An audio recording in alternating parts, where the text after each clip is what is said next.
First things first, my name's Casper. My company is Crystal Edge Technology Screens. Keep in mind, if you're asking about our products, we don't give out information here. We will email you. You can email us or basically communicate through our many multiple platforms from there. All right, so we need to talk about this fellow called Crow 1176. I'm trying not to go in on him today because I got a lot of work to do today, but man, the stuff that he does is really, really disturbing. So we showed you today on how he basically brags about this paint called the Cinemax and how the Cinemax basically matches 773, which actually has extremely poor contrast levels. And yeah, man, it's baffling on the stuff that we see on a day-to-day basis with this guy. So, okay, to his customers, you need to know how to really look for can't even say great, I can't even say it right. It's so badly. You guys really know how to shop for paint. This is why we leave the mic open, because people are curious at the end of the day, what goes through your mind? Do you even know what real screen paint is supposed to look like? Now, for those of you that are buying for the first time, we feel sorry for you because, like I said, you don't know. But for those of you who have been in the projector business, or basically those of you who have got multiple setups and all that, and you claim this stuff to pull a contrast level, you do not know anything and are a complete joke to the home theater projection world. And I'll show you why. Do you see that screen right there? That is the OLED horse. That is supposed to be jet black. When I mean jet black, that background is supposed to match those speakers.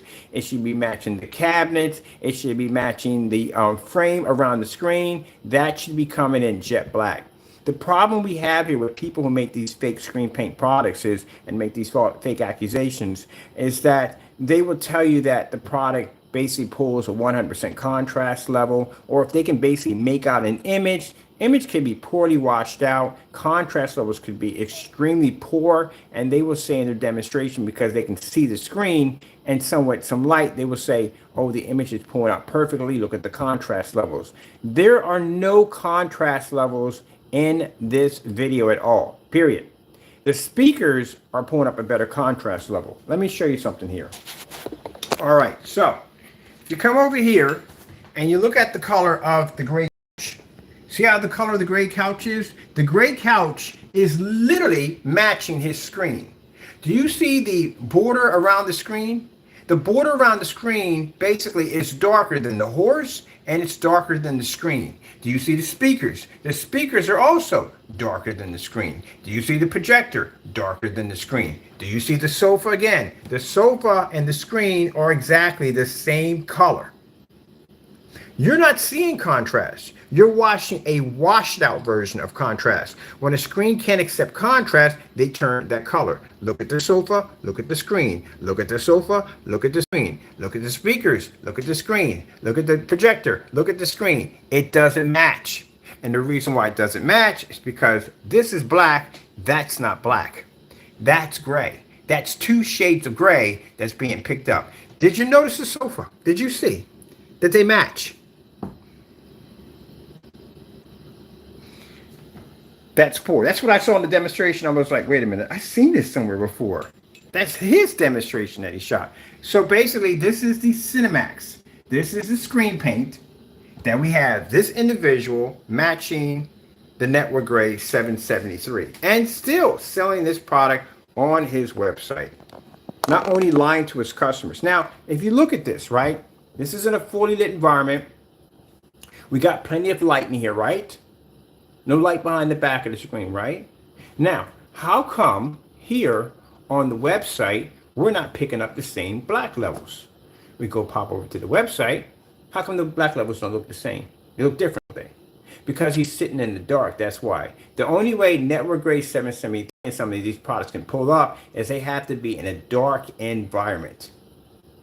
A very dark environment. That's how it works for those great products. But in these demonstrations, he's telling you on the website that, hey, the Cinemax pulls up, your screen is going to come up this dark. Your screen's not coming up that dark. The only way your screen would come up that dark unless you own that particular projector. That is misleading and false information.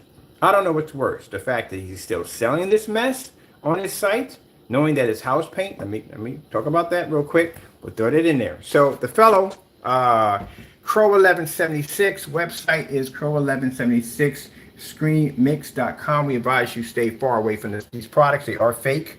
Right here is selling this product for $89.41. Keep in mind, this is also the same product right here of Jamie, the fellow who sells the product in that demonstration, matching house paint. So in this demonstration, he's supposed to be doing a demonstration of his product versus the Network Grade 773. We brought that up a couple of times in a few demonstrations because, as I said before, we need to know at the end of the day, was this guy just shipping you over everyday house paint, which he could be doing. You could be just getting everyday house paint in your order. How would you know? How would you know that you don't have everyday house paint if the product hasn't been tested? Where are the tests? So Jamie, after getting much pressure from his customers, went in and did the test himself. And he got on camera. Here's the title of the video, so you can see it right there. Clarity title in the video: Crow's Cinemax Mix versus Network Grade 773. Did not go well. So what's worse is the fact that now he's lying about how his screens pull this amazing contrast. Lie. Network Grade does the same thing. And here he's showing his receipt of him doing the demonstration, pulling out the can. Here's the can he pulls up. He flashes the can real quick in front of the camera, right there.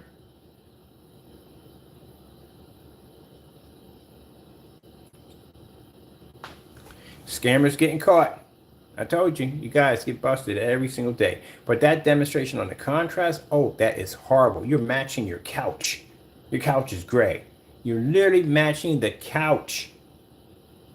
That paint doesn't pull no contrast level. Just the same thing Network Grade does. Network Grade doesn't pull a contrast level. Slip Silver doesn't pull a contrast level. So I want you to see this first. I don't like to talk about things, like I don't like to add things in there unless I have proof to back it up. Not one of those people like to back everything up.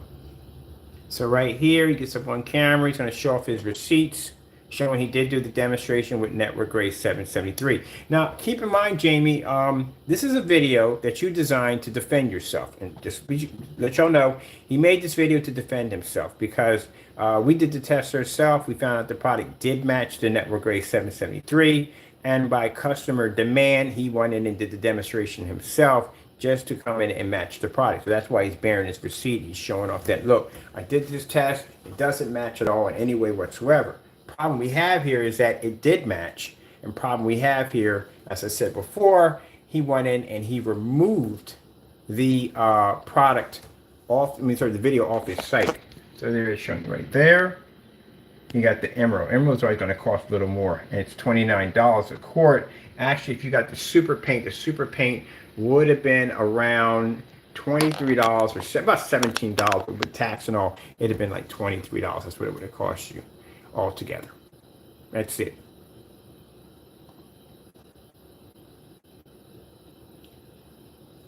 Now, keep in mind, Jamie, when you added up the paint and you were talking about trying to add up like 4 times 29 or 4 times 40, they don't do paint that way. They don't add it up that way. They kind of break it down. They put a discount in there, so they don't do that. If that's the case, a gallon would be crazy expensive. It's like a $10 difference, like a $10 or $15 difference. That's all it is. All right, so you can see right here him painting the screen in. Just want to put that out there real quick because I don't like to talk about something and then not have the evidence to back it up. I always like to back that up. So let me show you here in this demonstration how close he came to matching the screen. And I mean extremely close to matching. As a matter of fact, in some ways he matched it perfectly.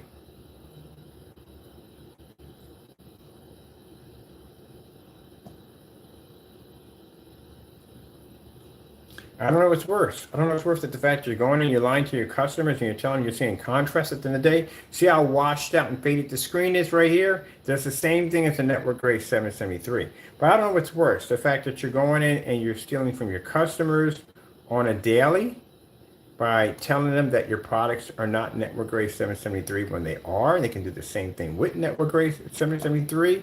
Or the fact that your contrast levels are extremely poor.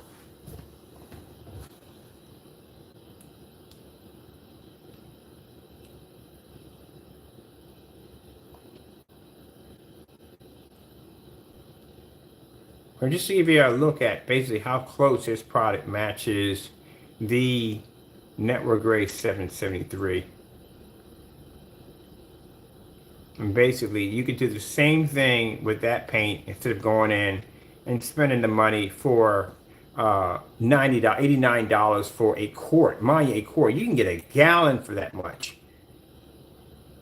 So as you can see, matching all the way around.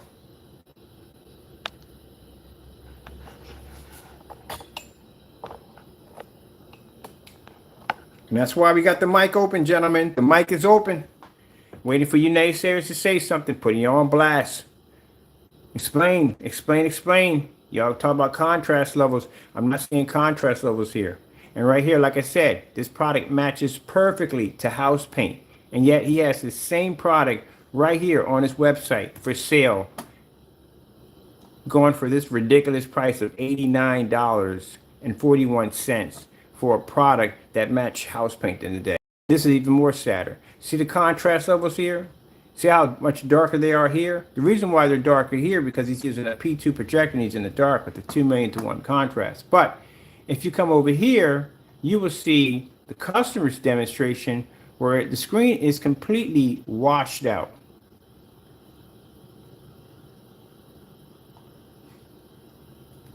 Where are the contrast levels here? Same thing happened here, happened over there. Contrast levels, the black frame around the screen we have right here, not even matching the screen because again, this is pulling black.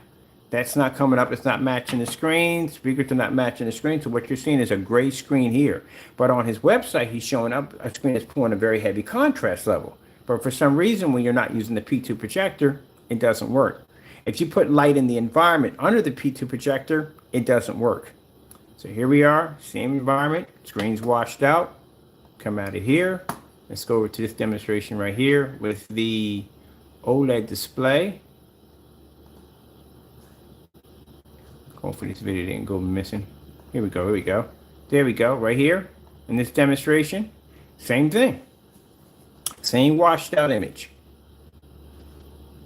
His screen is literally matching his couch. Turn this over just a little bit so you can see that right there. So how is that supposed to be a contrast level at the end of the day? As a matter of fact, it's the same color as your gray skateboard right here. Your gray skateboard is actually matching your screen. Your couch is matching your screen. You're not matching anything in this environment. This is what I mean by bold people. The fact that he has the nerve to come on here and do this demonstration where you have trying to show off a black level on a gray screen in a fully lit environment. You are literally matching your couch and your skateboard that are gray. I saw that when I was running through. I was like, what the heck was that? Literally, that's what y'all thought. That's black. I'm sorry. Okay, to your customers, to people who see these videos, let me explain something to you. To a person who is an expert in black technology, that's not black. That's gray. I'm pretty sure if you went out and you bought yourself a car and you say, hey, I want that car in black, and they came back with this color, are you going to drive it off the lot? Or are you going to go back and say, hey, look, I said black car, not gray? I'm pretty sure if you went out and you spent the money for a $60,000 OLED TV, you turn it on and the levels come up looking like that, I'm pretty sure you're not going to keep that.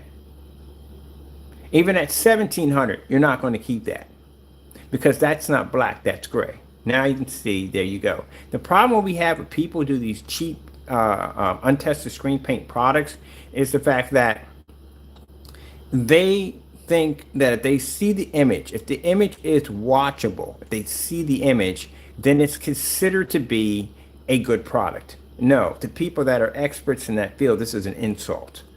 We got to play the rest of this. Wow, that is so awful. I gotta get something to drink. I literally need something to drink. That's actually awful. Wow.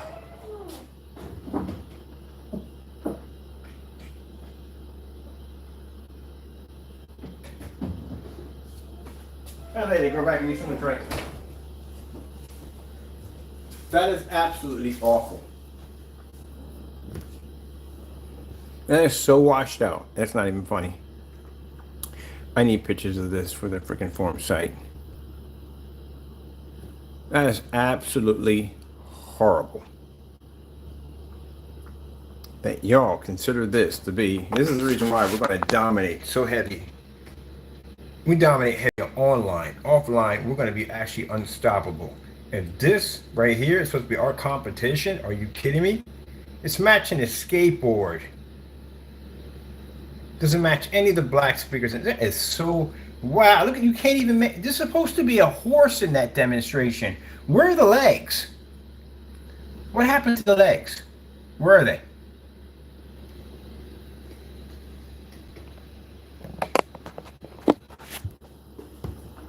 And y'all got a nerve to call yourself professionals at the end of the day. That is absolutely awful.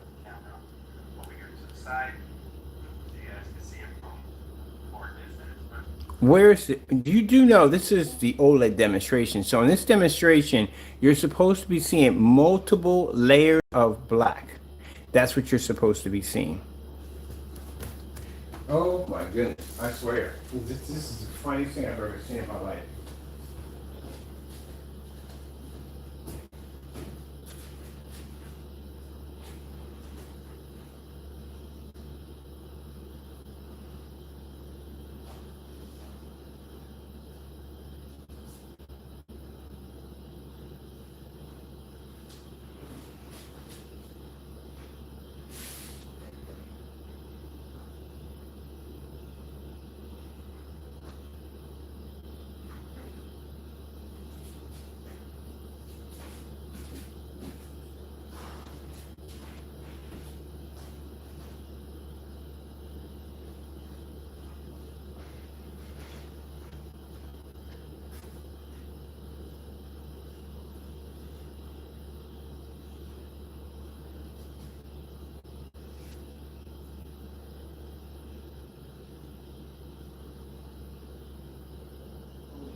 Let me show you, people. All right. Seeing the demonstration? See how you can't see the legs and the horse? Because that's completely washed out. That's why you're not seeing that. You can't even see anything on the horse. No detail, nothing whatsoever. That is a complete washed out image. It's not picking up anything at all, period. All right? This is what you're seeing.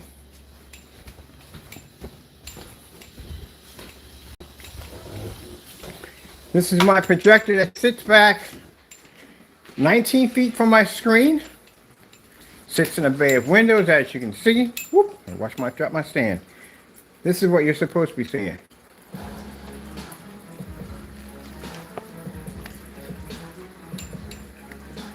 This is what contrast looks like.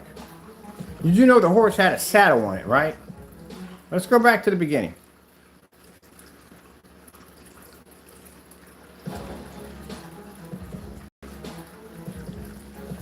That's what you're supposed to be seeing in a contrast screen. Don't bump my stand, Toggle.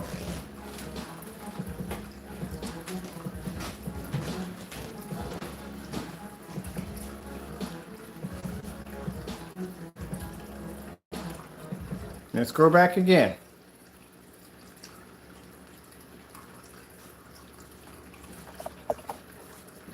So you can see this for yourself on how much detail was missing from the horse. See how his body comes in on this way and his hind legs come up? You couldn't even see the tail on this video. This is supposed to be black. This is supposed to stand out from the screen. You couldn't even make out the horses. I forgot the name they have for it. They have when they tie around the horses to keep them under control. You couldn't see any of that at all, period. Because the screen was so badly washed out that you couldn't even see anything. You're not seeing contrast at the end of the day. You're seeing a washed out image. This is contrast. That's contrast level. See, when you basically go back, you see his mane, the individual hairs on his mane. See that?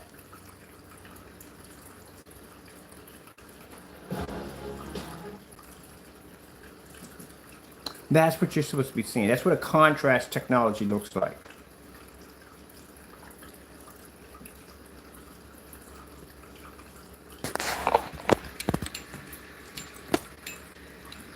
That's what you're supposed to see. So it's sad because you have people out there that literally believe what they saw in the demonstration, that they thought they were seeing contrast levels. No, you weren't seeing contrast levels. The screen was completely washed out. Now let's go look at his. There you go. Washed out. That's why I tried to explain to, not toward my customers, I'm not talking as a way, I'm talking to Crow's customers. See how washed out that looks? Do you see the skateboard? Do you see that matching? Do you see the sofa? His sofa is gray. It's not supposed to match at all, period. Let's go back a little farther here. Show you right here. Now, do you see the color of the sofa? Do you see the color of the screen? See how they match? They're not supposed to match at all. None of this is supposed to match at all, period. This is supposed to be matching. If you're showing off, a black level is supposed to match. Now, Jamie, unlike you, I have two large windows sitting next to my screen. My screen doesn't have the luxury of being tucked away in a corner. So my screen's also too bigger than your screen. My screen's 127 inches, 1610, and my projector sits back 19 feet from my screen. It's in eco mode. Where you're on an ultra short throw projector and you still can't pick the image up with a 2,000,000 to 1. My projector has a 20,000 to 1 contrast, and that's turned off. That is not what you call, at the end of the day, a contrast level, because your screen's gray.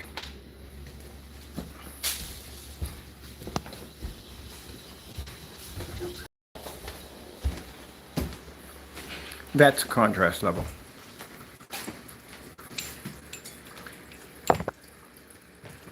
Oh, we got him in the room. All right, perfect. We can ask that question while we're in here. Sometimes we got to bait him in. All right, so Jamie, while you're in here, I got to ask you some questions real quick. I need to know, let me get my stand real quick. I need to know this whole thing with the network grade 773. Do you care to enlighten us on that one? Jamie has multiple accounts. Sometimes we have to dig them up. So we'll do these demonstrations right here. Oh, by the way, Jamie, this is what contrast looks like on the screen. And as you can see, my screen sits in a bay of windows. That's my projector all the way back there. Oh, you like the new technology? There you go. That's what real technology looks like. But let's talk about this. Since the guy, he left. He left the room. He was just in here. He was just in here and he left. Jamie left that fast. I was going to ask him the question about the network grade 773. All right, okay, so we got you back in here. I'm going to ask you a question real quick. You can say it's not what you call him. Let's see, it's Danny. Oh, Danny's in here? Perfect. Another person I got to ask some questions. Hold on for a minute. All right, Danny, I got to ask you a question real quick. You said your screen had a quantum system that allows the screen to basically be painted over top of each other, and it allows it to be able to go in and basically produce a much higher and brighter screen.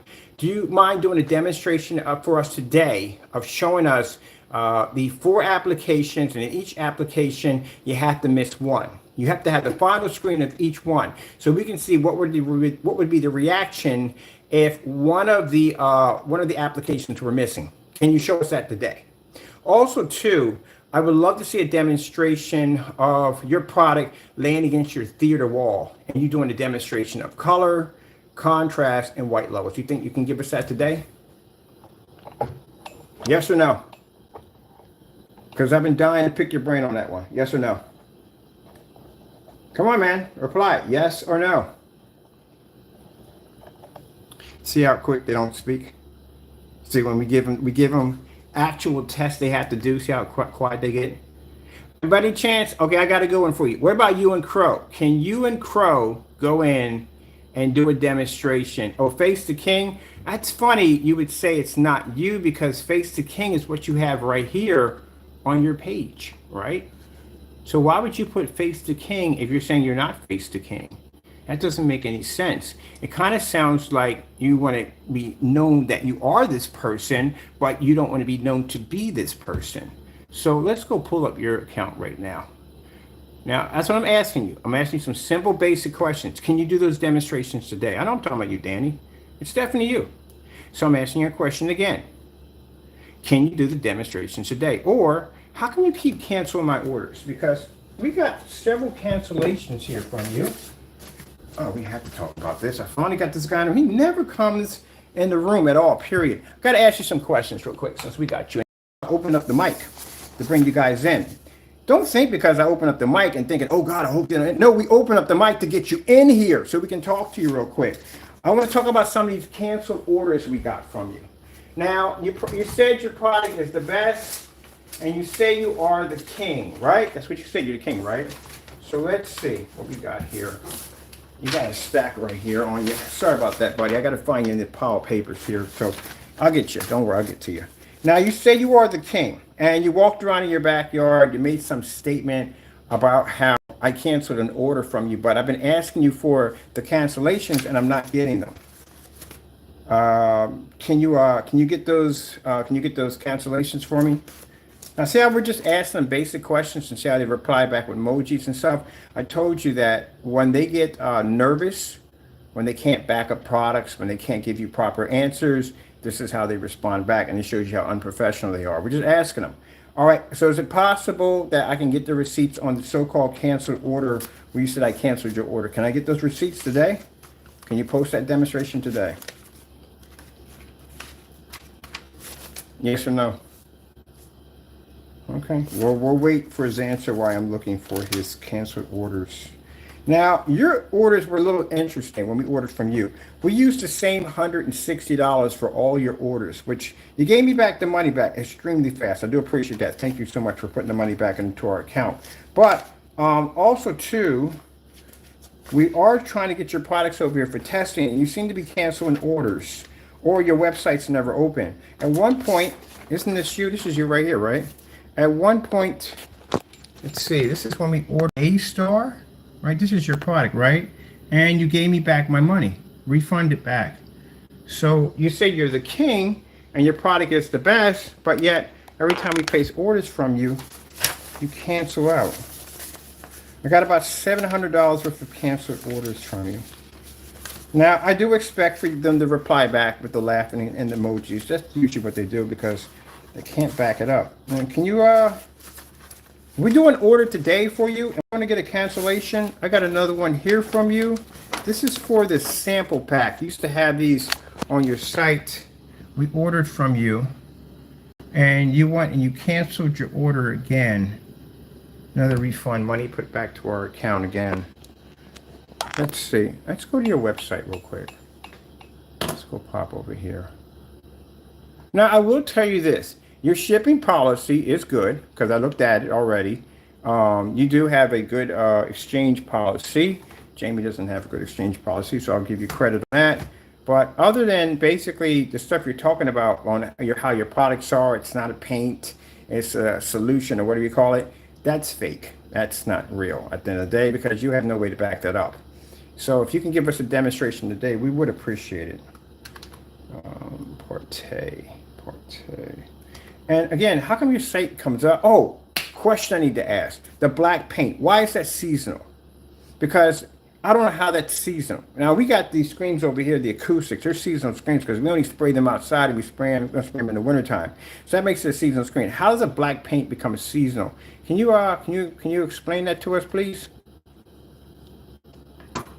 Here we go. You got yourself written down as the king, right? You came in on the channel talking about you're the king, right?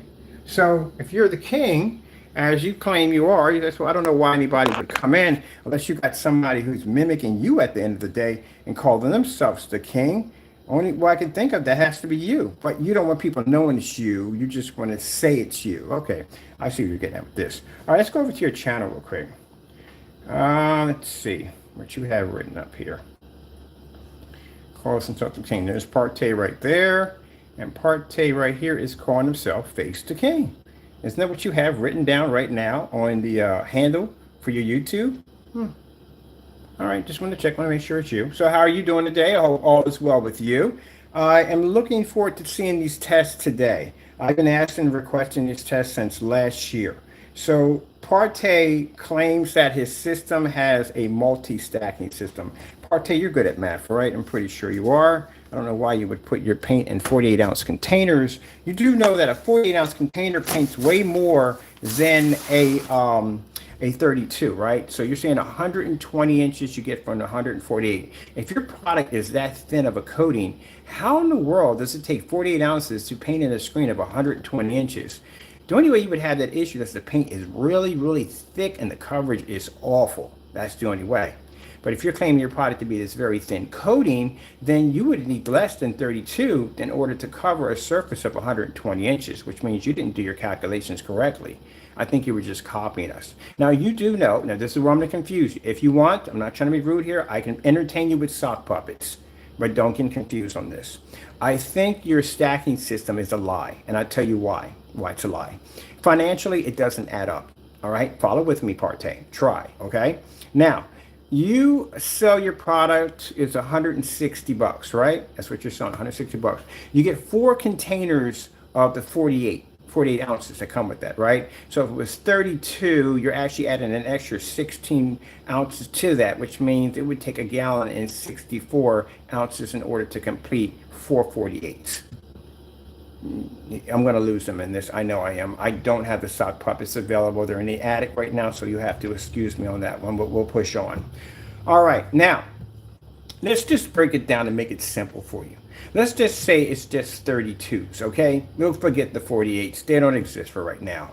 Now, let's say you are going to say your product takes 4 individual formulas in order for them to make this multi-stacking system to create this super screen. So financially, this would cost you too much money. You'd actually be $40 short. Let's say a basic mix of 50 bucks, $23 for the base, $17 for the black, and we'll call it even for the silver and glitter. That's just making it even 50 bucks. All right, so you're making this by the gallon, because making it by the quart, it's not going to add up too well, because again, keep in mind, in reality, you have 48s, not 32s. All right, so that's going to be 50 bucks per each application, which means that adds up to $200, and your product sells for 160, which means you're $40 short, and you haven't even shipped it out yet, and then if alone paid for labels and containers and everything else you're going to need today to complete that. So you're not making any money. You're constantly losing money. So how does that even work? There is no way in the world that's even financially possible. So this is what I think you're doing. Because when I watched your demonstration, I noticed that your screen paints are off by certain shades, which means what you're doing is you're buying and you're making one element. That's all you're doing. And you're just adding in black paint. You're probably just buying a lot of white paint and you're mixing in black paint to just mix it to change the tones, to give it the illusion that you're using multiple different versions of a product to actually stack it together to make one complete perfect surface. Which again, fusion does not work if the surface is already dry. You have to have a way for them to network together to make something. But your products are already dry. So if they're dry to the touch, how does that react to the other one, causing a chain reaction in order to get the screen to change and then morph into something else? Did I lose you? Partay, let me explain something to you crystal clear. I was developing screen paints before you were even thought of. I have been here longer than you have. I have more experience, I have more time, and I know things about that screen painting today that you couldn't even believe to even think about. My YouTube channel alone shows clearly I have more experience. I have more videos than both of you two combined together. I have like 7 or 8 or 9,000 videos. I have had more contracts. I've had more experience. I've done things on levels that you could only dream about. So please, when you come to me and tell me that you are the king, you are not anywhere near the king. I don't even consider myself to be the king at the end of the day. I consider me to be an everyday Joe that just enjoys making screen paint at the end of the day and crushing you guys into dust. That's it. So you tell me at the end of the day, and you explain to me, how is it possible that you are shipping out this product? Keep in mind, we're talking about 32 ounces. If we break this into 48s, that means that in order for you to make a gallon of this stuff, in order to cover the 48, you would have to have an extra 2 quarts, 6 quarts altogether, in order to be able to complete an order of 48 ounces. And at 48 ounces, if your product is claiming to be so thin, to have this thin coat, right? Then how in the world does 48 ounces is needed to paint a 120-inch screen? The fact that you actually need 4 of these to paint a 120-inch screen baffles me at the end of the day. How does that work?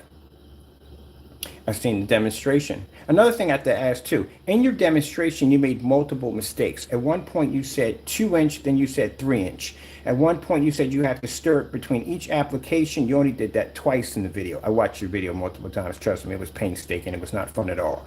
Another one you said about a paint pan, but you didn't bring anything else up about the paint pan. You didn't talk about it at all, period. Would you like me to call you out tomorrow, bring you in here, and we can go by your demonstration step by step, and you can explain? Would you like to go through that? Because I can do that tomorrow. I have time. I'll call you out. I'll bring you into this room, and you can explain to us and everybody else about the breakdown of your demonstration. Because I'm telling you, you were talking crap at the end of the day. A lot of crap. Multi-stacking system. If you add an extra coat to it, the screen becomes slightly brighter. Do you have proof of that statement you made? And then you went through that entire process to paint that 2x3 to stick that in your environment and match your wall. You want to have a look? Let's have a look and see on that one. Where did that one go? There's applications. Let's see. So they went through all of this to paint a screen in, to turn around, to have the screen paint match your theater wall. I don't get that one. And then you have a graphic chart on telling them how to put a line down the center. Oh, come on, man. Are you kidding me? I got a better chance of figuring out how to basically encode the Da Vinci Code before I figure this nightmare out at the end of the day. Are you selling paint, or are you basically showing people how to build instructions, how to build a nuclear reactor? I got a better chance of splitting an atom before I actually figure this out at the end of the day. Literally. I probably could end up drowning a fish with my hands before I figure this nonsense out. This is how stupid this is. Sorry, dude, to put you on blast, but that is the dumbest thing I ever heard. You literally put up a chart on showing people how to pour a line of paint. Now, how would this work if you're painting this on your wall? Well, that'd be interesting. You're going to turn into the hall, rip out a whole section of your wall, lay it down. That doesn't work. How do you paint this to a wall? Say if a company has a stationary projection screen, it's these massive giant screens are stationary. They're not pulling that thing down. No, I have to paint this thing against the wall. How would they put that application in? All right, I got an even bigger one I have to ask you at the end of the day. He's probably left the room already. Probably has. He probably got, man, I don't even know what I'm talking about. Yeah, I just made you feel like you don't even know what you're talking about. Because, again, you failed to answer or have any form of, mic is open, you failed to answer anything back. But I asked you a question. If you claim the product has to be painted as an even coat, you said it takes 2 to 3 for it to settle, and then you dry it. That's what you said, right? Now, what I'm curious to know at the end of the day, what happens if you have your screen outside, because you did show your screen outside, say a bird takes a crap on your screen, or maybe the kids may have something messy on their hands from a barbecue, and make all that. Anything can happen. Your screen can get jacked up. I get bird crap on my screens all the time. So I just go out there, wash it down, sand it down a little bit, and roll over top of it, and I'm done. But you claim your product has to dry a certain way because it has to dry evenly. It has to be an even coat. You don't want it off balance. This is what you explain. So what happens if a bird takes a crap on your screen? Now, if you have to go, oh my goodness, I thought about that. You have to go through the whole 4 applications just to cover one surface. So a bird takes a crap in the middle of your screen. You have to go through a 4 paint application just to cover that one spot. Because you can't put one up there, can you? Because if you can put one, what would be the point of doing the 4 to begin with? So you would have to put 4 applications in, go through that same process for that one little spot. But if you put 4 there, that means this section will have 8, and the entire section will have 4, which would make the screen unbalanced, which means you would have to do the same process all over again for that one little spot. And every time something would drop on that screen or something would happen, you would have to go through that same process again and again and again. Did you think about that when you made that statement? This is what I think, what it's all about. Your product is a joke. I'm going to tell you that from the door. Not be rude, it's a joke. You made this complicated nightmare instruction setup because you and Jamie's paints match. I would love to see that. I'm pretty sure everybody would love to see you and Jamie do side-by-side demonstrations of your products. I would love to see that. I would pay to see that. You think you guys could get that started? I'm going to get that started. I'm going to basically put it out. But we want to see this. We want to see you and Jamie do side by sides on your paints. And I guarantee, oh, don't forget the network gray. Please put that in there. We need network gray. We need slip silver in there. We need it in there. And we need you two to do a side by side demonstration live on camera. Now, the reason why I'm asking that, or hear me out. If you can stop canceling orders and try to keep the money I give to you, I'll order your stuff, bring it down here, and I'll level your stuff on that black series behind me. All your stuff. Yours and his, certified white screen, silver screens, all in one hit. You have my word. I will do that with no problem whatsoever. Now, can you keep your word? Can you do what I've requested from you? And I want to see you and Jamie do your paint side by side. I think the reason why you came up with this complication nightmare of instructions is because your products match, and you had to make something that would be different from Jamie's. This is why throughout the tutorial, you kept saying the key word. This is not a paint. This is not a paint. This is not a paint. This is not a paint. You kept saying it over and over again. And when someone says something like that over and over again, it's because they're trying to separate themselves from something else that they could be accused of being at the end of the day. So, with that being said, you can honestly say, well, my paint's a little thinner because it has distilled water in it. That's what you put in to thin the paint, but you try to make it seem like it's a thin coating. What is the distilled water used for? He says it's used for a delivery system. Why is it in the paint, and why is it used as a delivery system? Because it keeps the paint from basically, you said, drying out. So how come every time when you buy paint, there's not a little bit of water in it? No, the water's in there to thin out the paint, to give it the illusion that it's not paint, it's just a thin coating. I noticed also too, when you were painting the screen down, the paint wasn't even covering. It was just smearing all over the surface. And you were telling people to relax, this is just a normal process. Well, let me tell you something. When customers are painting the screen for the first time, they want that confidence level. They're seeing bad results from the door. It's not going to help them out with that third, fourth, and fifth. So let's see. Easy application process. All right. Easy.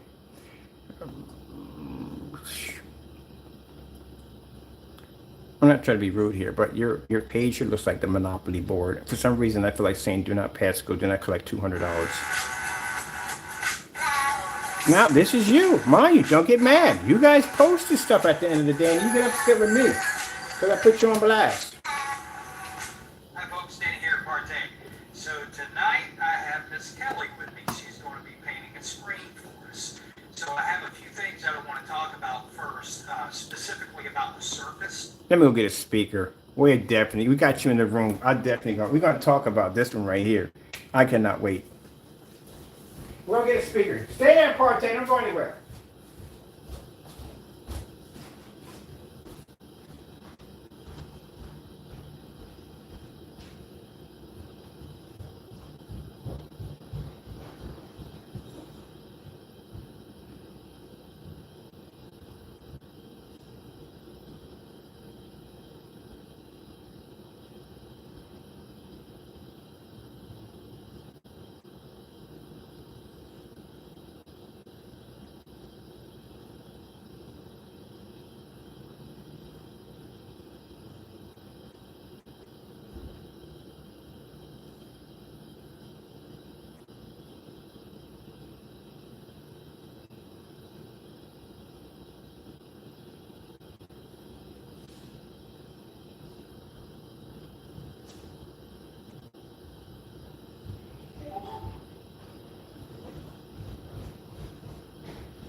Don't you go anywhere, man. You stay right there.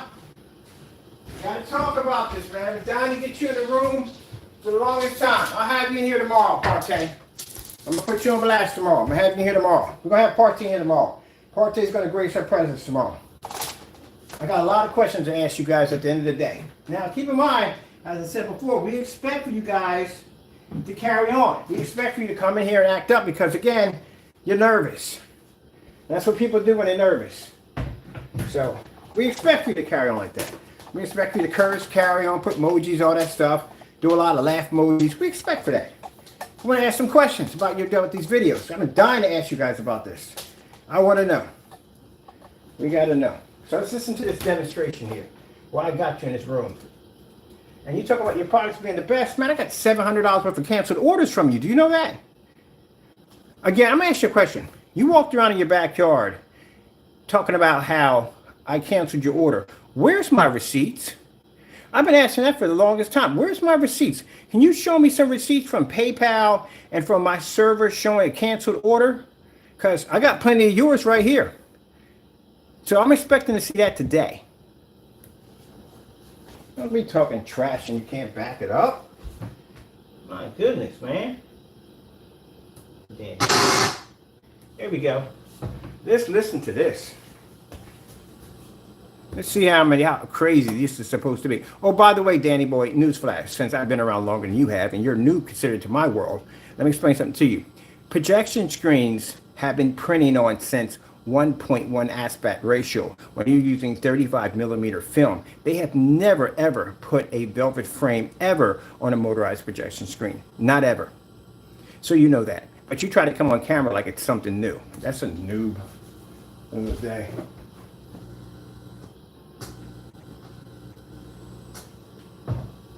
Let's see what we got going on here.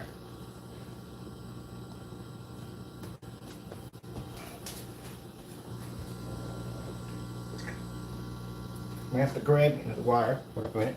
If not. It's got a lot of text, but enough, if you can make it out there, there's little places in it, right? So I just put enough on here to give you an example because I'm going to use this as a little bit of a worst case scenario. So you'll also notice that there's texture on here because of the roller that I used, and this is really thick, gloppy paint. You're used to hearing the whenever people are rolling it, right? So the formula is not going to be like that. You will see how it works. But I just wanted to tell you that if we have a surface that has a good bit of texture on it, and you'll be able to pick up that texture whenever we do our display. And the reason for that is because this formula acts as a skin. It's very thin. You're going to do very thin layers. You're going to do 4 thin layers, and it's all going to be okay. I promise you. Now you said 4 thin layers, right? Then how come you need 48 ounces to paint a thin layer? A thin layer would mean you would have an insane amount of coverage. So where does the 48 ounces come in at? So that means you are giving your customers an extra 16 ounces of paint when actually it should take less than 32. 24 ounces, we get 100 to 124 inches. We don't believe that. We have a paint on demonstration for every form of container we come out with. So we know that from the door. So you take 48 ounces to paint a 120-inch screen, and you got to do 4 of those applications? That's a lot of paint.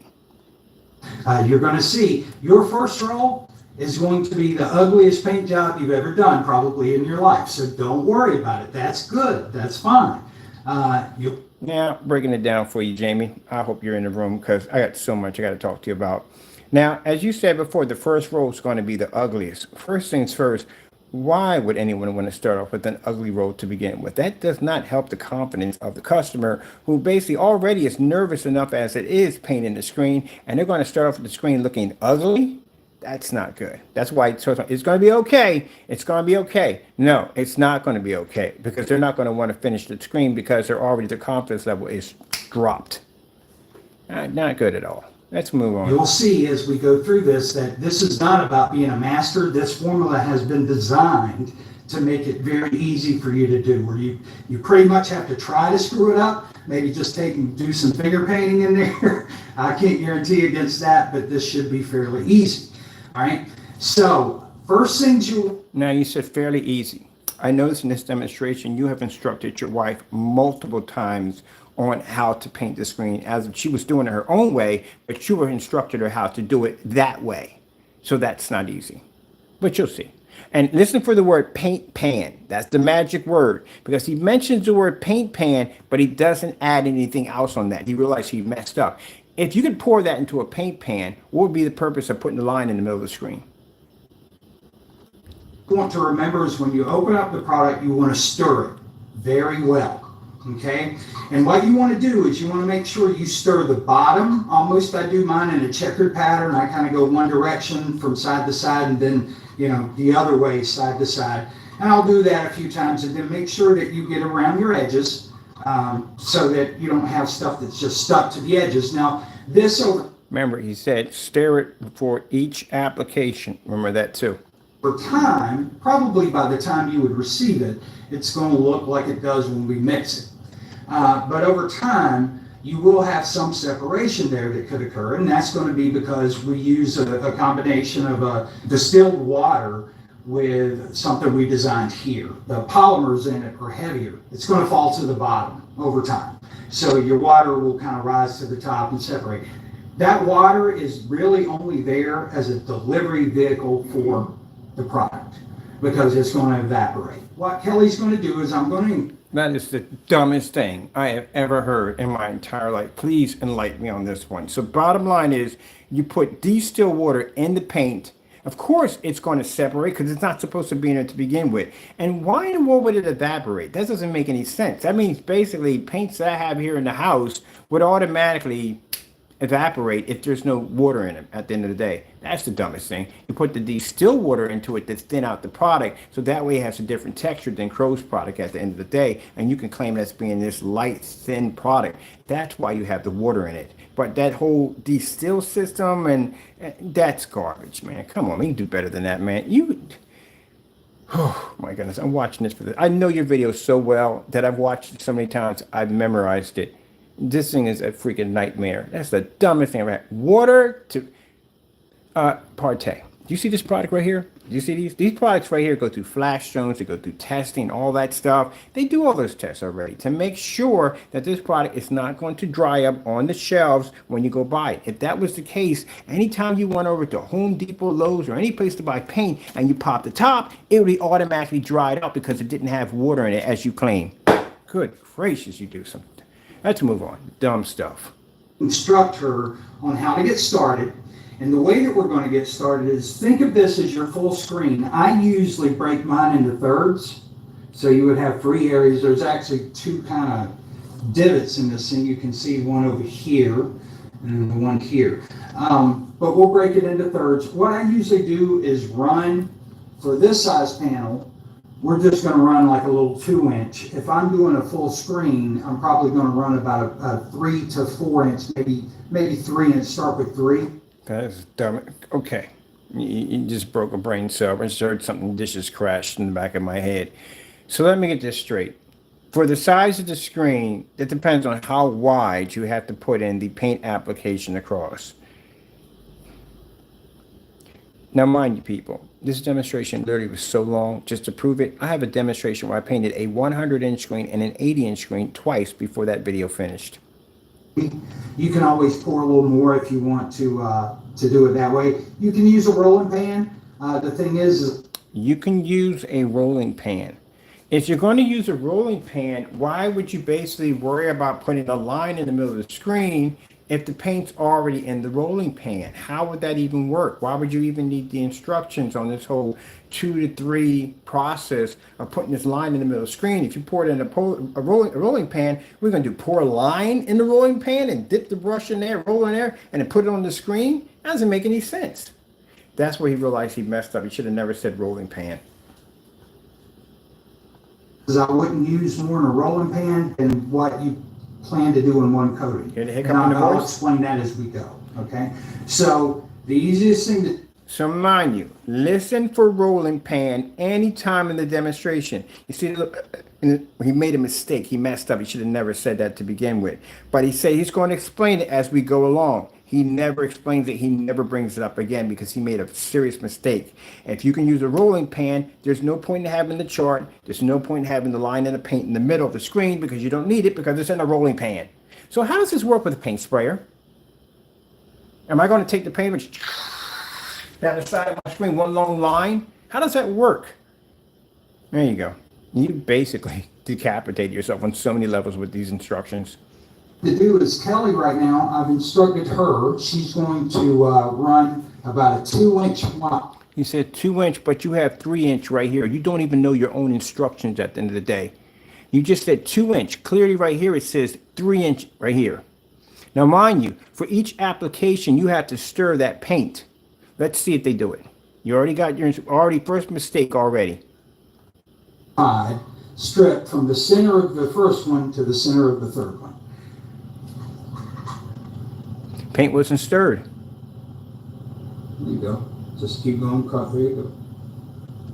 Nice, nice, nice. Okay. Now, as you're pouring paint, how would a person even know if they're pouring in 3 inches approximately? That would be impossible because when the paint hits, it's going to expand out. So how would they know that? You said approximately, right? 3 inches, right? But in your demonstration, you said 2. So as you're pouring the paint, you notice it's thinner here, it's wider here, it's thinner here, it's wider here. Because if your paint has the still water in it, it makes it a very thin formula. Or I can say formula, they say paint at the end of the day. That's not a formula. And when you pour it out, how would the customer even be able to pour that at the end of the day? So if you're doing the instructions and people at the end of the day, you got to know people. It could be something that may not disrupt the screen in any way, but in their mind, they're going to think it is. They're going to think, oh, shoot, I put out more than, I think I messed it up. You'd be surprised. So that's stupid to put that in there to begin with. Unless you're expecting everybody to be machines, to be accurate and be on point. Laser, but they can't do that. Some people are heavy-handed. Some people are going to put more. Some people are going to put less. This is why when we paint a screen and we go heavy on the screen. I know how to paint a screen and have paint left over, but some people will go heavy on the screen. And when we do that, we have to make sure when we pour out the container, we have that much paint left over in the containers. So that way, if the current person goes heavy on it, there's plenty of paint left over. That's why you have to do official paint outs. But this right here is stupid. He doesn't even know how wide 3 inches actually is, and she doesn't know because that's virtually impossible. It's going to expand the minute it hits. Now, you can actually take your brush and brush that up the side if that happens. Where you have a little roll on the container. There you go. Nice. Now you just want to go ahead and get to rolling. And what you want to do, the goal here is to cover the surface. You're not trying to get a pretty roll, like you're rolling a wall in your house or something. You just want to, first of all, what you want to do is try to get your roller saturated. Now, you see this right here. You see this smear in the paint. See how it's heavy here, it's heavy here, and it's heavy here. You see how it thins out in here? That's because there's oil in there. How do I know there's oil in there? Because Partay a while ago in 2019, put out how to make black screen paint. And in that ingredients, he used Vaseline in it. I don't know why. Well, we do know why. He said the Vaseline was there to use as some kind of structural surface to be able to keep the poly from basically breaking down. Let me explain something to you again in your ridiculous lies. First things first, that poly that they use, it goes to test zones. They have to test it in the cold, they test it in the heat. They have to make sure that has to stand behind its guarantee. Can you imagine you building and constructing an amazing deck outside and you paint it with poly and it doesn't work and it rains or the wood warps and damages your deck? That's why that stuff is guaranteed tested. So they don't need you adding Vaseline into it to fix it. It's already been fixed from the door. It works already out of the product works. But that was his excuse for adding Vaseline to it, like the de-still water. So you see how that's smearing? That's because there's Vaseline in it. It did the exact same thing when we made the paint in 2019. It had the same reaction. That's how I know. It's not covering, it's smearing. So you'll watch it run all over the board. It's going to be very disgusting. Watch, here you go. Saturated with the material. I'm rolling it back and forth. You want to saturate your roller with the material. Like this. See how it's pushing it around? It's not even covering. I've done this. That's because there's a Vaseline in it. Some kind of oil substance. But now you want to start rolling that out, because what you see is you've got little pieces. There you go. You're just trying to get coverage, a good, even coverage. It's not going to look even as far as color. Now, keep in mind, you just said anybody can paint it. You're giving her massive instructions. Oh, you got to do this and you got to do that and so and so and so.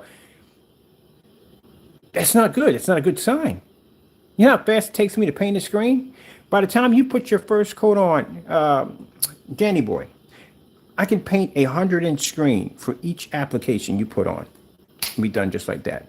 By the time it took him to paint that screen right there, I painted 2 80 inches and a 100-inch, dry them, and watched the demonstration while he was still finishing his up. And he got really embarrassed over that, but you should.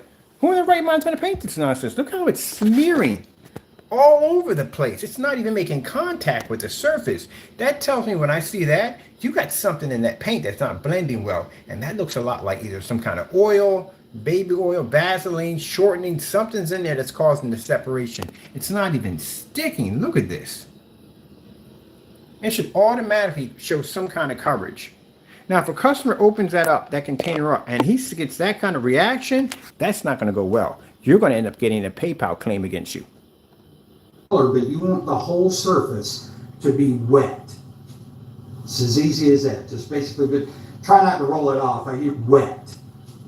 It's not going to look even as far as color, but you want the whole surface to be wet.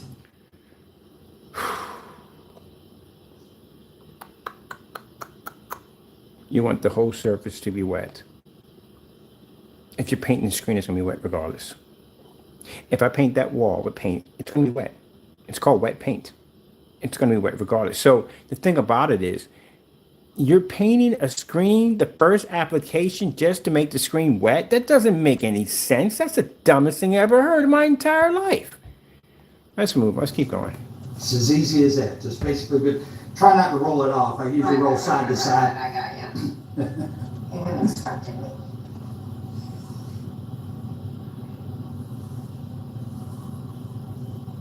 Clearly, I'm not a painter. Now, You're doing absolutely perfect. understand this part, as you're sitting down, biting your bottom lip right now, extremely upset. Your wife has nothing to do with this. She's just basically in there following your instructions.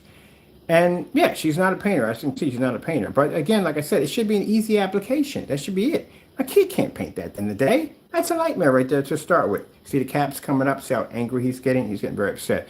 Oh, by the way, Partay has multiple accounts too also, and so does Crow.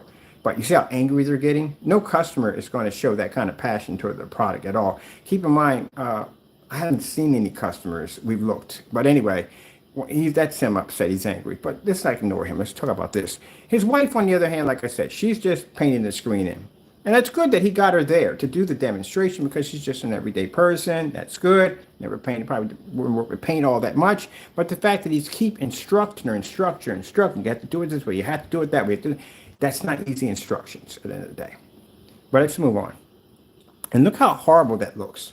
Look how horrible that application looks. So if you're painting the screen for the first time using that product, and this is the result you're getting from the door, most people are not going to finish it. They're not going to go in and put in the rest of the applications. They're done. They're finished. That's it. Because they're already going in already believing that they're not going to be able to do the job to begin with. You have to build their confidence level up. And you don't build any confidence level by sloshing a bunch of paint that won't even stick to the surface. And you can clearly see there's some kind of oil in it. Now, what he's going to have to do is he's going to have to lighten the roll, because as he's pushing down the roll, he's smearing the paint all over the place. So he's going to have to lift his roller up, and he's going to have to gently roll over top of it to keep from smearing the screen. Once again, you're not trying to get a pretty roll at all. What you're trying to do is get the material on the surface.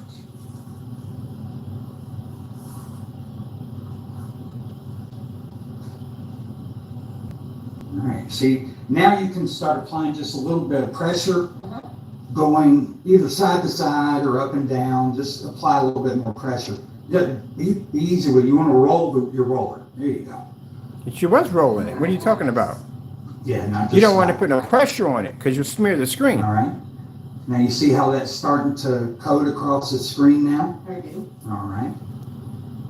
The reason why it's coating across the screen, it's not good, but it's better than what it was because she's putting less pressure on the roller. As she presses down on it, she'll start the smear process all over again. So you have to lift the roller up a little higher so it's hitting, but it's not hitting. You're going to have a problem with that. Customers are not going to gravitate to that too well. Because if you're saying your kids can paint that, and that's not going to happen. A kid's going to take a roller and go, right across the screen. He's not going to go, I'm going to lightly lift it up and gravitate over top the surface lightly in an up and down robot formation. And that's what you're doing, an up and down robot formation. You can't go this way, you can't go this way, because, again, the screen's going to smear. And that's really all you're wanting to do is just make sure you get a good even coat.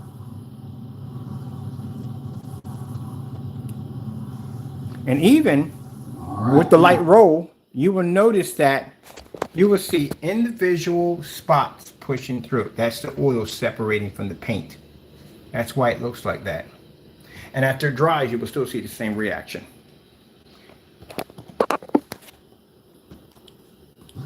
Go back to this side. And just lightly hold your roller. Told you. Just let the weight of the roller roll it, and you just roll up. Go take your roller and put it about halfway on the line you just made. Right here. Okay. And just do that again. Let the weight of the roller do that. No, Danny boy, let me explain something to you. This is a small screen. Screens we have over here are huge screens. Could you imagine doing that same application to 120, 127, 129, 180, 160? I'm naming screens I have in the house, actually physically have in the house. 250 inches? I could roll a 250-inch screen. I did it in my basement 3 times with no problem. I couldn't imagine painting a 250-inch in this particular format that you have here. That would be a freaking nightmare for me. That's the headache that you bring to people with this product. I could paint a 250 in my basement before your video ends. And I can do it with 3 applications. Pop, pop, pop, pop, pop. That fast, that quick. Where if I had to put that application in on a 250-inch screen, how would that even work to begin with? Yeah, you're going to have a nightmare figuring out the calculations on how much paint you need for that one. If it requires 448 per each screen to paint in, yeah, there's a nightmare right there. Figure that one out. That's why he only has certain sizes. He has 100-inch to 120-inch. He can't go any higher than that because there's going to be issues in trying to figure out how much paint it's going to take to make and calculate that size. Again, let's keep going. Over and over across your surface.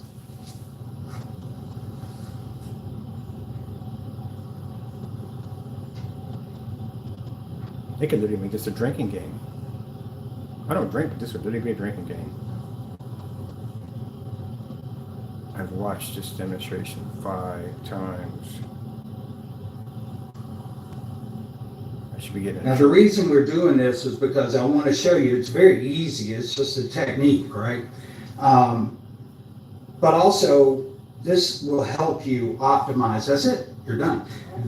This will help you optimize the surface. So the surface is going to have less texture. It's going to be very fine and give you a really nice image.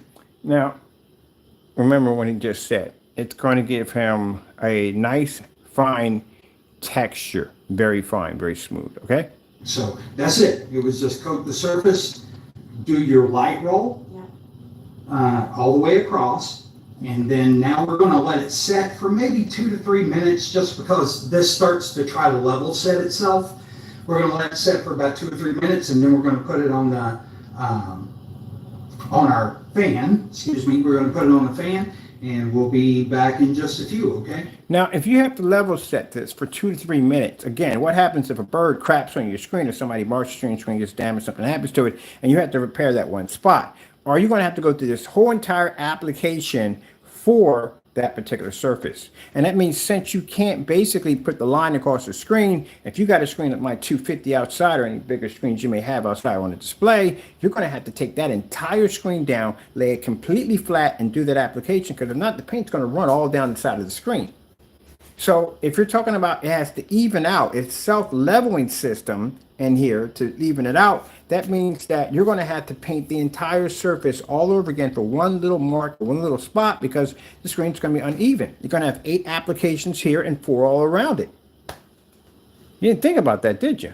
Where did Danny go? Is he still in the room?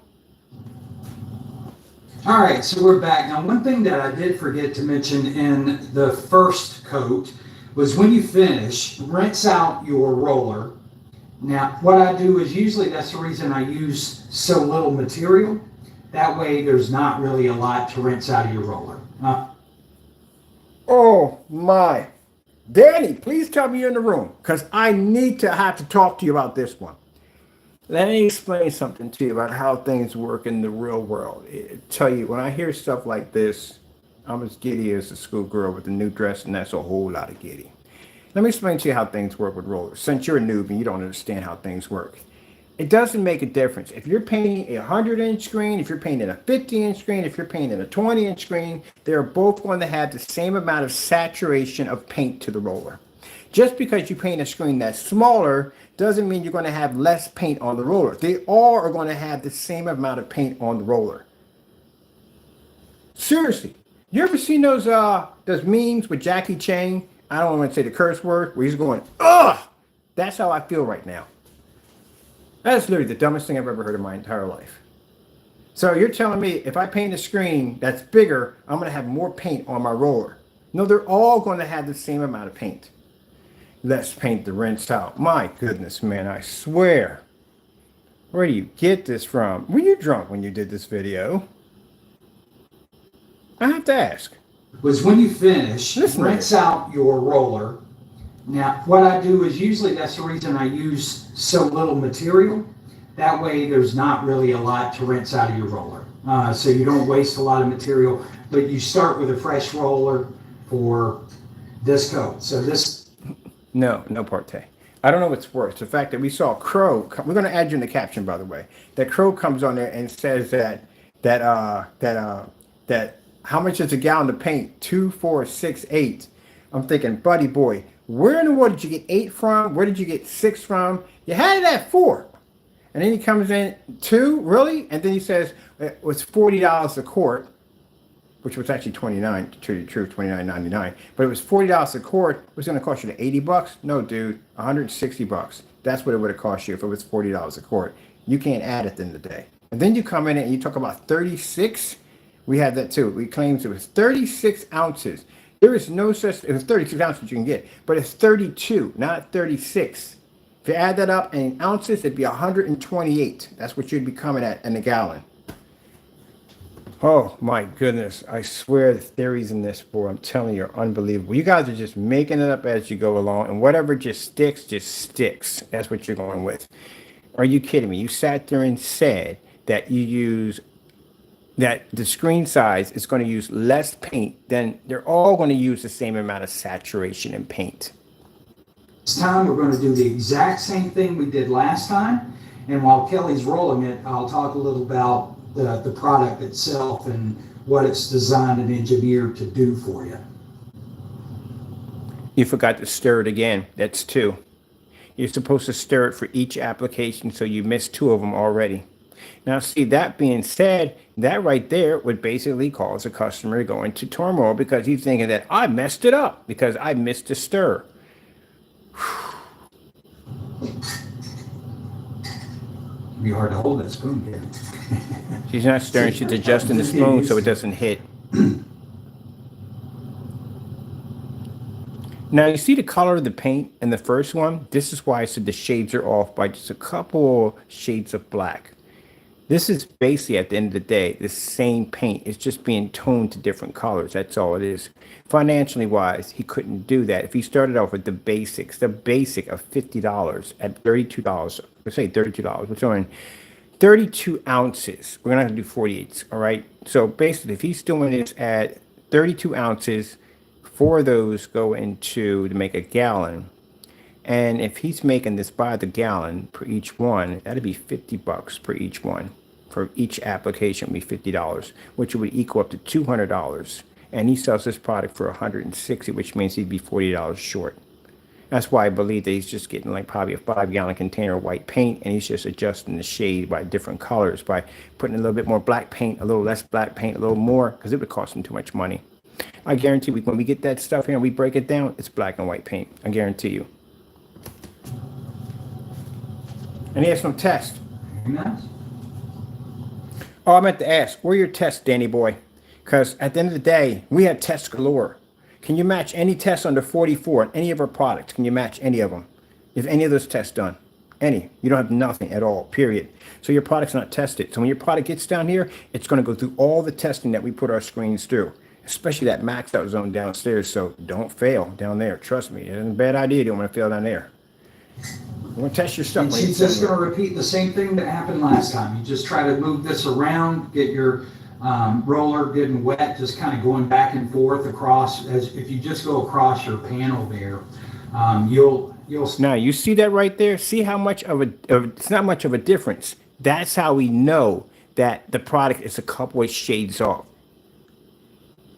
Saturate the roller, and then you're just going to try to make sure that you move the material around to coat the full screen. So while Kelly's rolling here and getting that done, See, I'm just gonna cut you loose on your own. Good luck with that. All right, folks, so while Kelly's doing her thing, I'm going to do a little narration here. So what you want to avoid is overworking this. That's the reason I'm being so thorough in the explanation. Because Getting back to the paint pan. Did he mention anything else about the paint pan? He said he's going to talk about the paint pan. Anybody hear anything about the paint pan? You didn't hear nothing, did you? There you go. Told you. And we're almost through the video. the tendency for people is to try to roll this as a paint, where you're trying to get color coverage that looks the same from one roll to the next roll. You don't need to worry about that with this. This is going to happen naturally as you do your layers. Okay? What you're trying to do is, one, get coverage on the surface.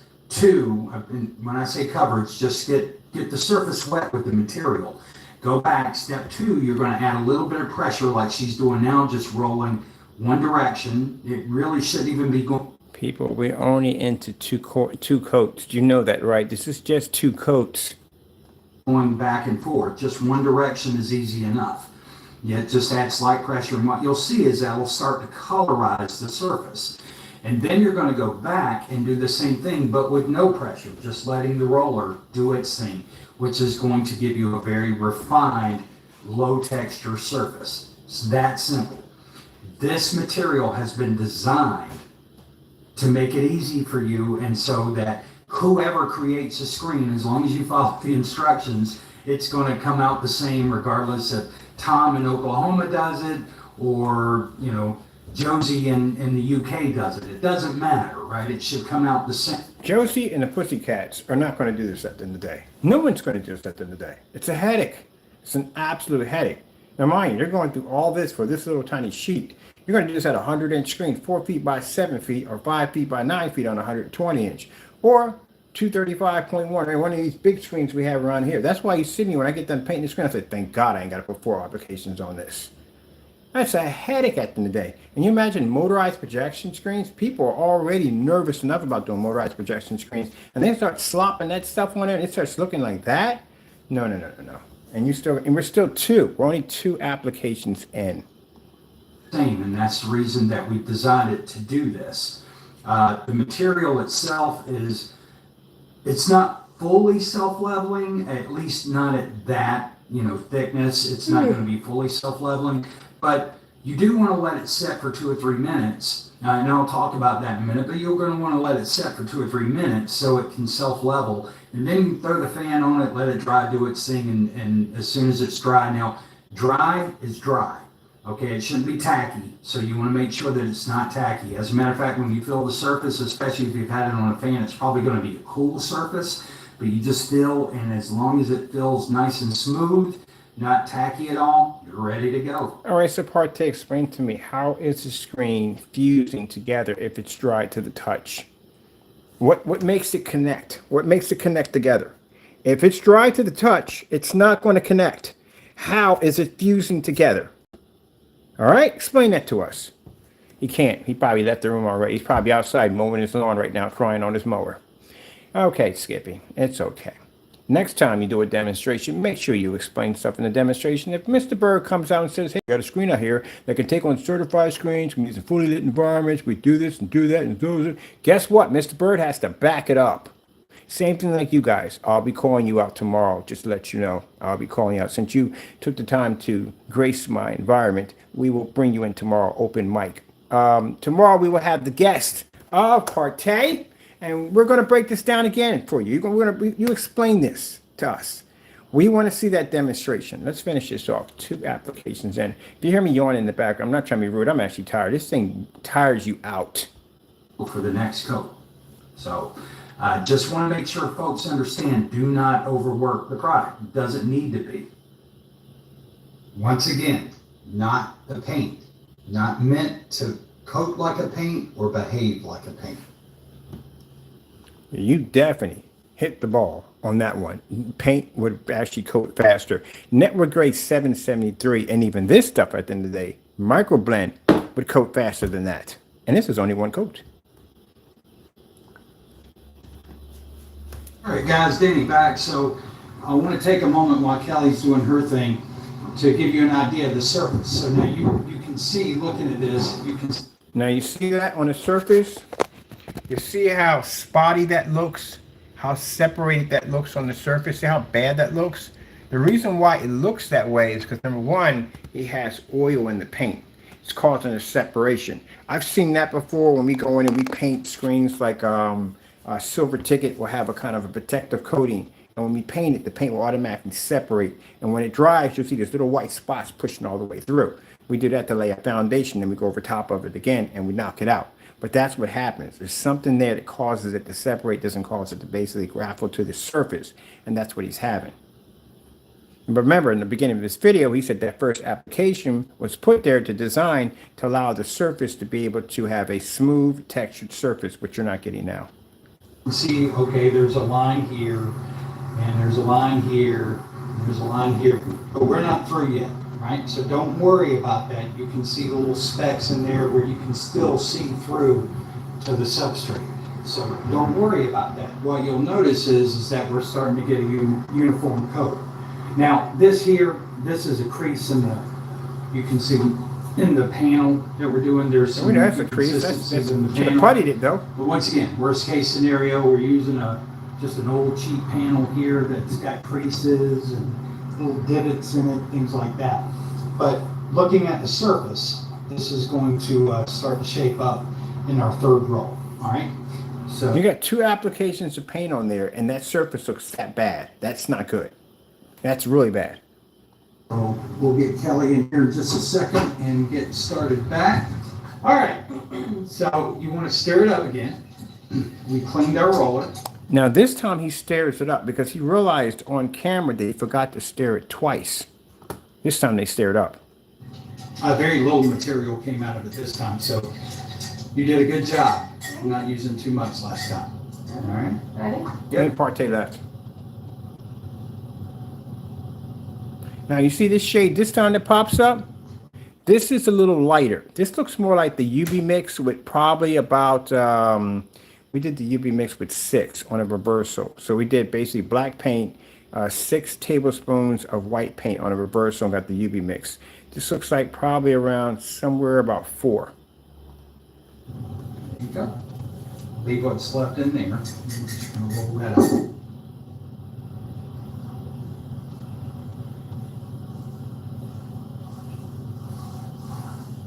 Remember to move your material first. Start all the material that's in the center. Yeah. You want to make sure you start moving it out. You gotta speed the camera up, we run out of time. So you have a little, yeah, so if you have a little piece of your roller or anything like that that comes off, you see a speck of something, just take it off with your finger and go back over it. It'll cover really easy. That didn't come off your roller, that actually came out of the paint. The rollers were used. Usually when the roller's been used like that, the odds of something coming off of it's going to be extremely rare. A brand new roller, yeah, you'll definitely have stuff come off a brand new roller. Depends on what kind of rollers you buy at the end of the day too. If you get really cheap ones, you may have that issue. The ones we use actually from Sherwin-Williams are extremely good. We don't have anything lint-free. It doesn't come off on the screen, but as many times as he's washed that thing over and over again, that wouldn't have came off the roller. But that's understandable. It happens all the time. Everybody does that. All right, so now you want to do your light At least tell the truth. because you were putting pressure over some of that. So you just want to make sure that you always do this last, very light, no pressure on the roller. Just let the weight of the roller do it. All you're doing is just moving the roller. This is literally a glue screen application. You ever seen the glue screen application before? It's the same way. It's a robot formation. They take it and they go up and they come down. And they go up and they come down. Got it all the way across. The reason why they do it that way, because the screens will streak. That's why. That's why you see us do a demonstration. What do? We walk away from the screen. The screen, boom, dries. That's why. We can actually go around our frame, because every time I do a screen, I always go around the frame, and then I color it in, and I'm done. That's it. But why he's doing it that way in that robot formation? Because the screen will streak. That's why. So there's coat 3. Very light pressure.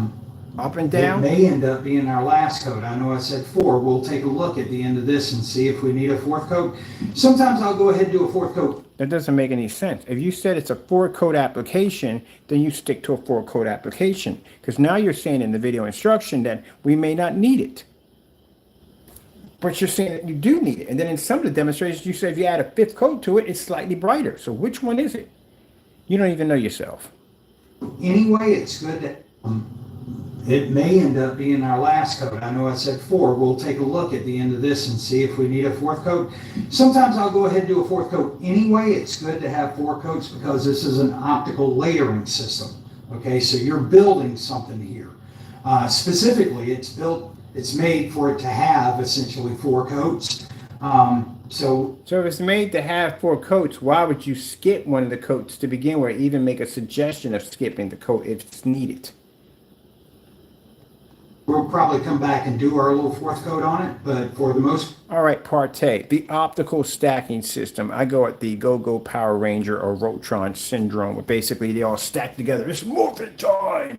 The reason why I'm saying this is because you're going to have to prove this to me.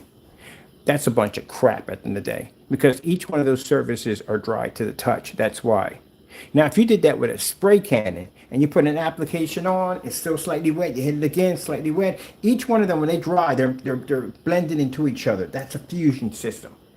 But what your surface is dry to the touch. So if I take this piece of paper and this piece of paper and I stick those together, do they change in anything different? Does it go black? So if I put this together and this side turn black and this side turn blue, that causes a change in fusion. Something's changing there.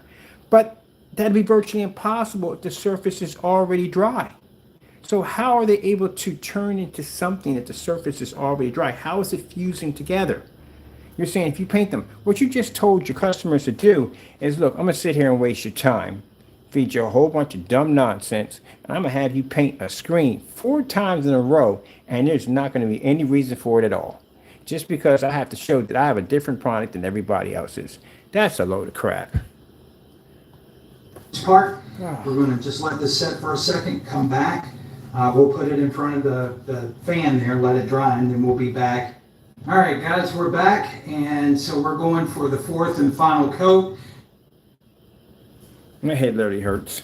I'd say, and look how light the coating is. Now this coating right here, we know what this is at the end of the day. We know what that is. That's easy. I can make every last one of your applications. I told you by the color shades that they're only off by a couple of shades. That's it. There's nothing special about this. This looks like Crow's paint. It's like multi-applications of Crow paint. That's why I need for you and Crow to do side-by-side demonstrations. You're going to tell me there's a difference between that and Crow's product? Nah, they're both the same.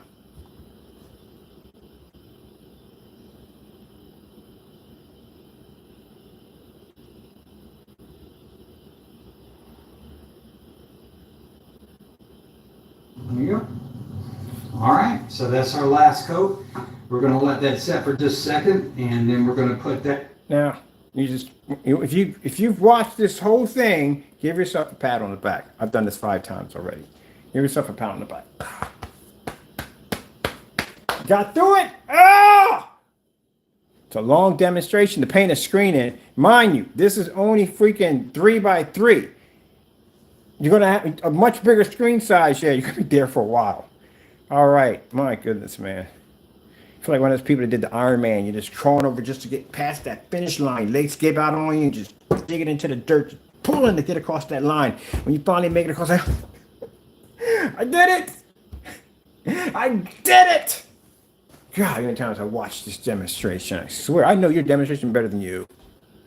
Let's come out of here. Let's go down and see what the final results are going to be. Now, mind you went through all that to end up like this. Hey folks, Danny here at Partay.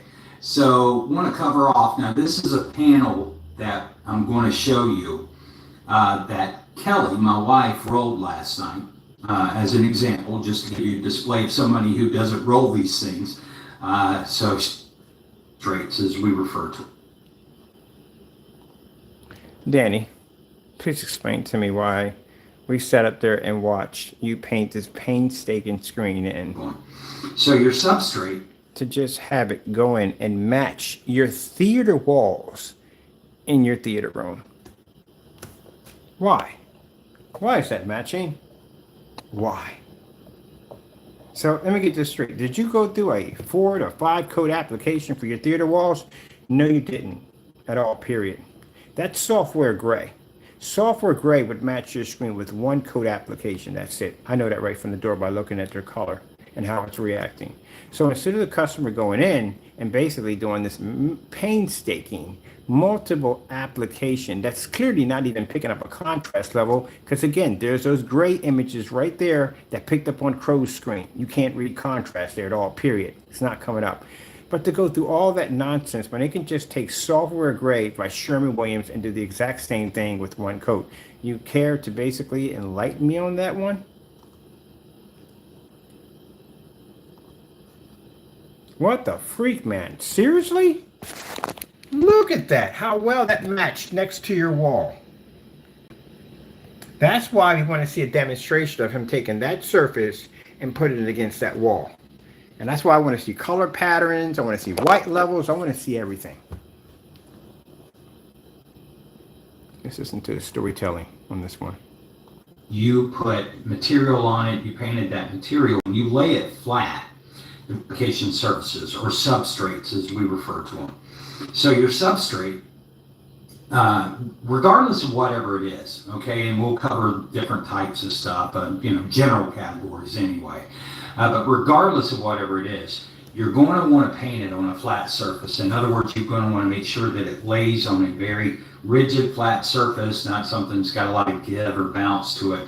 So when you roll this, because there's one step in it where you're just going to put a little bit of pressure, right? And if you have, say, a screen that you made that's a pine frame or something. Danny Boy, people have been making prime frame screens before you existed on YouTube, literally, and no one's ever had a problem with them. The problem is that your product, because it smears on like pig slop, and I'm sorry to say it that way, people, but it does smear like pig slop, and you have to go through that whole freaking robot formation of up and down, up and down. It's the reason why you would have a problem with that, because you can't go from side to side, because your screen would hit that dip and come up, and it would actually show an uneven area. You might even streak the screen in the process. That's why. Oh, my goodness. Something along that line. And you put material on it, you painted that material. When you lay it flat, the material on either side of your middle bar is going to sag. And even if you have two bars in the back, it's still going to sag a little bit whenever you try to put pressure on your screen. So my recommendation is that if you go to paint or repaint our formula on top of a painted screen, you're going to want to remove the screen from the frame. Okay, let me explain to you why this is an extremely bad idea for someone who has painted so many fixed frame screens. It's not even funny. First things first, the PVC material that stretches to the back of your frame is designed to stretch. It's designed to give a little bit. So that way you can basically stretch it around the hook system, spring system, or peg system that you may have attached to the back of your frame. Now this is going to cause the screen to pull and tighten all the way around to give you that nice drum tight look to it. When you paint the surface, you actually obsolete that option, which means the surface is now much more rigid, the stretch is not even there anymore, and it's going to make it virtually impossible for you to get it back into the original frame because you painted the surface and you destroyed the elastic part of the PVC that allows you to be able to stretch it over the frame to begin with. And therefore, you're going to have a nightmare of trying to get that back in there. Not only that, you're going to damage the screen because your fingers are going to be constantly underneath the screen trying to pull the material to stretch it back into the frame because, again, it's not designed to be done that way. The best way to paint the screen is to basically pad the back of the bar so that way you don't have a bar imprint in the middle of your screen. Second, take the frog tape, tuck it underneath the bottom of the frame. So that way when you're splashing paint around inside in there, you don't get a trace of a line all the way around the inside of your frame. Also to tape up your border on top of that because that's going to keep your border from getting damaged just in case you make a mistake where you hit it and you bump over it. That happens too. I've done these dozens of times. I've done so many demonstrations on fixed frame training, it's not even funny. Not even at what Crow has his at 100 inches. I've done 100 inches, 92 inches, 50 inches, 158, 170 inches are all 235.1 aspect ratios. I've done 135s, 150s, 180s, and a 200 inch. Yeah. And paint it. Let it do its thing, and then reattach it. Look at the commercial. Even the commercial matched the wall. So, Partay, I know you left the room already. I know you're gone because we don't see you ranting anymore. We don't see your emojis. We don't see you crying and whining as you usually do. Your product is a scam. And I do believe that you and Crow, at the end of the day, have the same products that match. It is virtually impossible financially wise that you are going in and making individual formulas as you claim. I think they're all the same. They're just different from how much black paint or less black paint you put into another. You went through that whole entire demonstration, which everybody painstakingly watched, to go in and basically match the wall that you have in your theater room with no problem whatsoever. And then even worse than that, you didn't mention anything else about the paint pan because you know you made a mistake on that. Who's going to sit there and paint a line in the middle of the screen? That is a headache to begin with altogether. And the painting instructions, again, I have a better chance of figuring out the Da Vinci Code blindfolded before I could figure out that nonsense at the end of the day. Nobody's going to do it. So all this is a complete fail. Financially wise, physically wise, technical wise, it's all a fail. Now, with that being said, next time you come in here, come with some ammo, some serious ammo at the end of the day. Know what you're talking about because you have no idea, Danny boy, what you were talking about. You don't know anything at all. Everything you just said here is just a complete lie. Now let me get you off my browser. Bye. All right, getting back to Crow over here. Now, Jamie, let's wrap it up on you real quick. First things first, this is washed out. This is faded. That's not even a contrast level at the end of the day. You are literally matching your couch with this gray screen, and you're actually matching your skateboard. You're not pulling up any contrast levels whatsoever. Same application you have here that's showing a washed out screen. You're doing the exact same thing here in this demonstration over here with the customer screen that claimed he did a request. Your screen paint's washed out there. You're not pulling a contrast level. The same thing how you're not matching the speakers in that demonstration, you're not matching them in here. Your screen's not seeing contrast. It's a gray screen. It does the same thing as house paint. More disturbing about you, Jamie, you're sitting here on your website selling this product to make it look like it pulls a contrast level this dark when it really doesn't. At the end of the day, a dark environment, overpriced P2 projector in a dark environment, that's how it looks that way. Interesting, you don't have any of those other demonstrations on there. You're charging $89.41 for a product that at the end of the day is nothing more than a glorified home Sherwin-Williams house paint, which we have here on a video demonstration, clearly showing you painting the screen in. So it shows that you are actually scamming and stealing from your customers at the end of the day. There you are, bearing your receipts. There you go, good old boy. You guys are going to get wiped in court. You know that? You're going to get crushed. You're going to get crushed in court. You're going against me in court at the end of the day? Seriously? If this was a courtroom right now, you haven't said much. No evidence, nothing. All you can do is come in and joke and carry on and basically put emojis. That's all you got. I'm sending you hardcore evidence, giving you... But the difference between court, buddy boy, you can't do those emojis in there. You can't avoid the question. You're going to have to answer them. So that's why I tell you at the end of the day, people, these are the two big fakes right now we've seen so far in screen paint products. Partay, big fake. Can't back up anything it says. Watch that whole entire demonstration, end up matching the theater walls. All that. Then the dumb comment about saying that, oh, the only reason why I use smaller screens is slightly less paint. Good gracious. Did you think about that one when you said it? Honestly, it sounded good in your head, but as you started saying it, it sounds a little stupid. Did you know that, if you take a roller, and if I paint a 100-inch screen, and I take another roller, and I paint a 150-inch screen, and I take another roller, and I paint a 30-inch screen, they're all going to have the same amount of saturation of paint, regardless of what size of the screen. My goodness. And then we got this guy in here who's selling a house paint on his website, doesn't want to acknowledge that he's cheating people and stealing from them. And here's a video of him basically matching house paint. But I got a nerve to be doing demonstrations talking about, I have this on my website. It's a really good screen paint. It has good, well balance. It works with 4K and 1080p projectors. So does Sherwin-Williams. It's the same thing too, and it costs less. Now,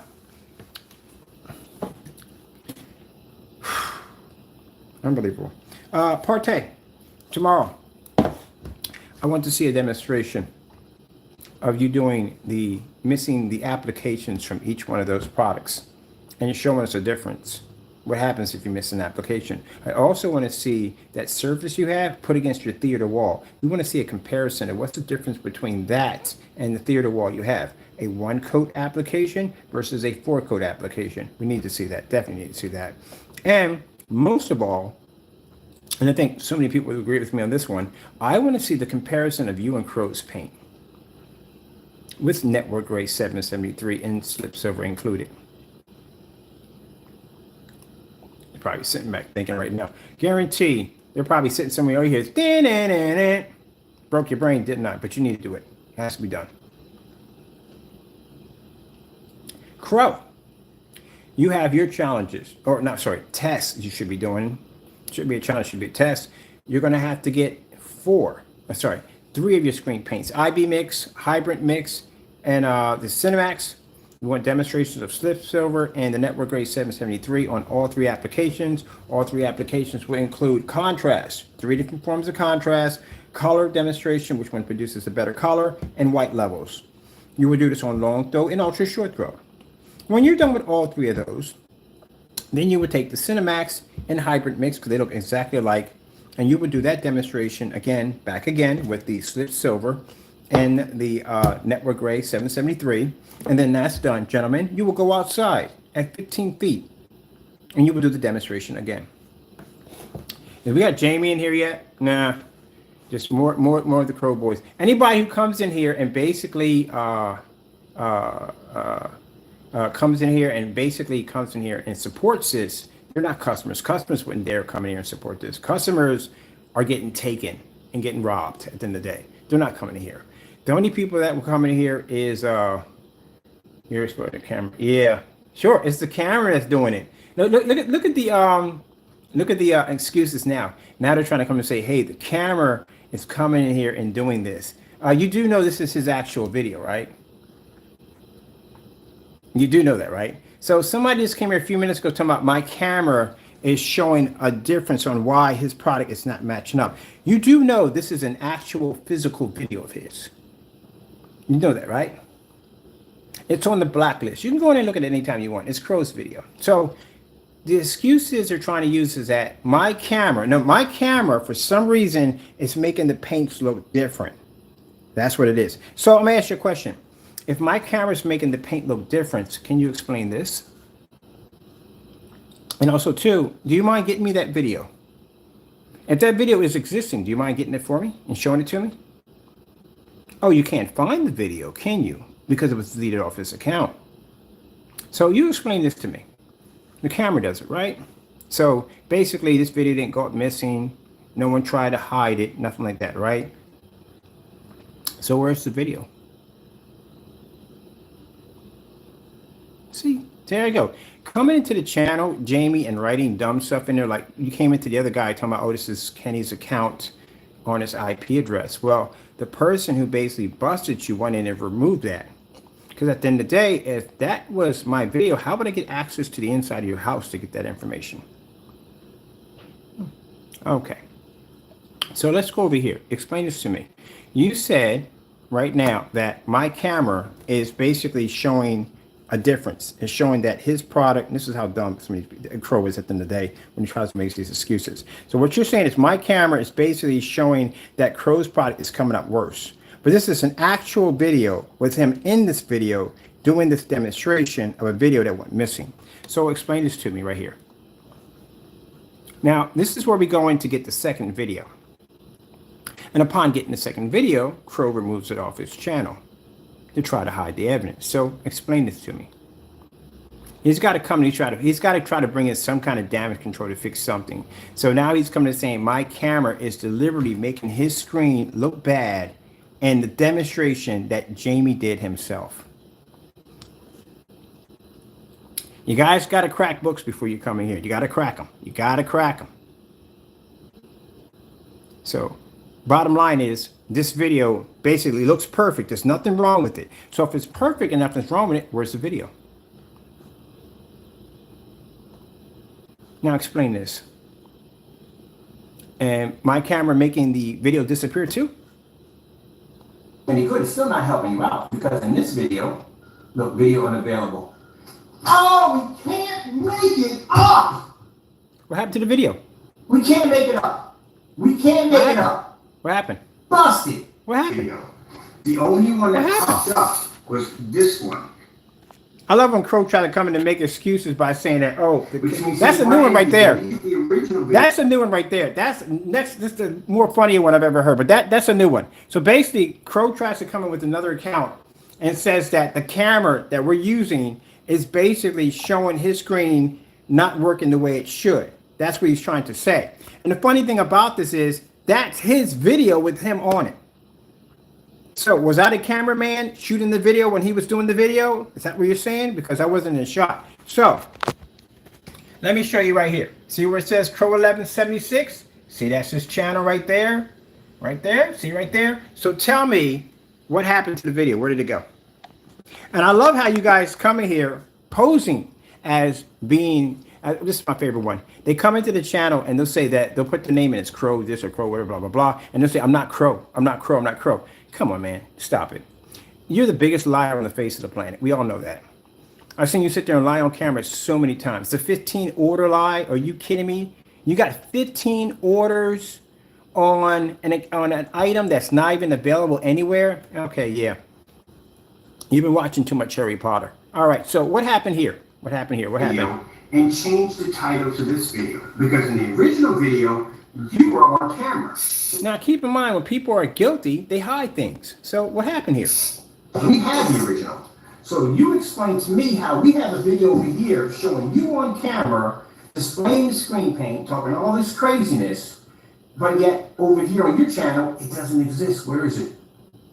Now, if you're going to come in here making those accusations, you know what's going to happen, right? Mr. Bird got something for you. So if you're stating that it's our camera doing this, right? You wouldn't mind doing the challenge that we requested and backing it up. We did give him a challenge. If that's you, and if it's not you, whoever it is, then you don't mind doing the challenge. Why is it taking so long for you to do the challenge against the Slip Silver? How come we only seen one demonstration on the Network Grace 773? We gave you those challenges last week. I've sent multiple links to your account. This should have been done already. This is my second request. Tomorrow will be my third request asking you to do this. So if you're saying that this is my camera doing this on purpose, then he wouldn't mind doing the demonstrations live today. Everything that we've requested today to back it up. If not, then basically, again, it is what it is. So don't come in here and talk trash. I don't want to hear that at the end of the day. I don't want to hear excuses. I don't want to get the challenges done today. We're tired of waiting. I sent you the link multiple times. Get it done today. And don't forget the Network Grace 773 while you're doing it. I don't want to hear anything else at all, period. I don't want to hear any more excuses. I don't want to hear, oh, it's this and oh, it's that. No, do them today. Don't waste my time. Let's finish. This is the only thing that's coming up. And it's still not doing you any good. It's still not helping you out because in this video, look, video unavailable. Oh, we can't make it up. What We happened? can't make it up. Where'd the video go? We can't make it up. Busted. You scammer. You're nothing more. Tomorrow, I'm going to put a list of his videos deleted off his account that we're going to put it a challenge. Try to find these videos. Try to find them. You can't find them, can you? Don't come into my channel trying to back up something at the end of the day. You want to back it up? Get the challenges done. I'm waiting. You have the day to get them done. So then, we have our work to do. Can't get it done. Can't get it done.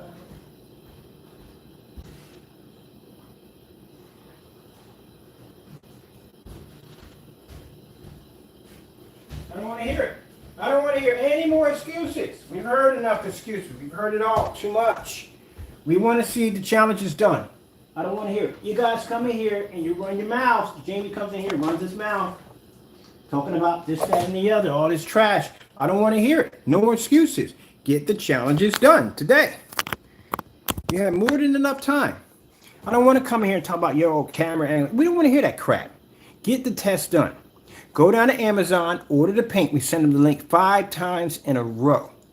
Go get in your vehicle, drive down to Sherman-Williams, pick up the paint. Do the demonstration. Put it on live. We want to see it. You know what I requested? That's what you have to do. It's a basic test. We do them all day. So I don't want to hear it. I don't want to hear it, man. Get it done. I don't want to hear the crying and whining. I'm tired of it. That's why we got all these cancel orders sitting in front of you. I can't back your stuff up at the end of the day. Don't want to hear it. You ain't got nothing to say to me. Not a thing. Get the test done. That's all I want to do. See the test. You want to basically be able to talk back with me? Then you do the test. That's all you got to do. That's how you communicate with Mr. Bird. Show me proof. Don't be on camera doing blah, blah, blah, blah, blah. Show me proof. Get the test done. Till then, you shouldn't have that Cinemax on your page. Because, again, for the person with Crow trying to come in saying, oh, it's the camera angles changing it. Man, we have heard that crap so many times. Explain this one. Let me tell you something. Explain this one. It's the camera angles, right?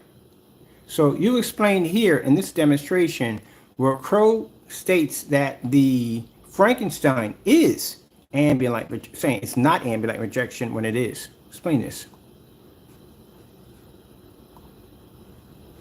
Now, you see on my container right here? It's the product where your buddy's being caught up in mail fraud. See what it says right there? Not ambient light rejection, Kenny, right?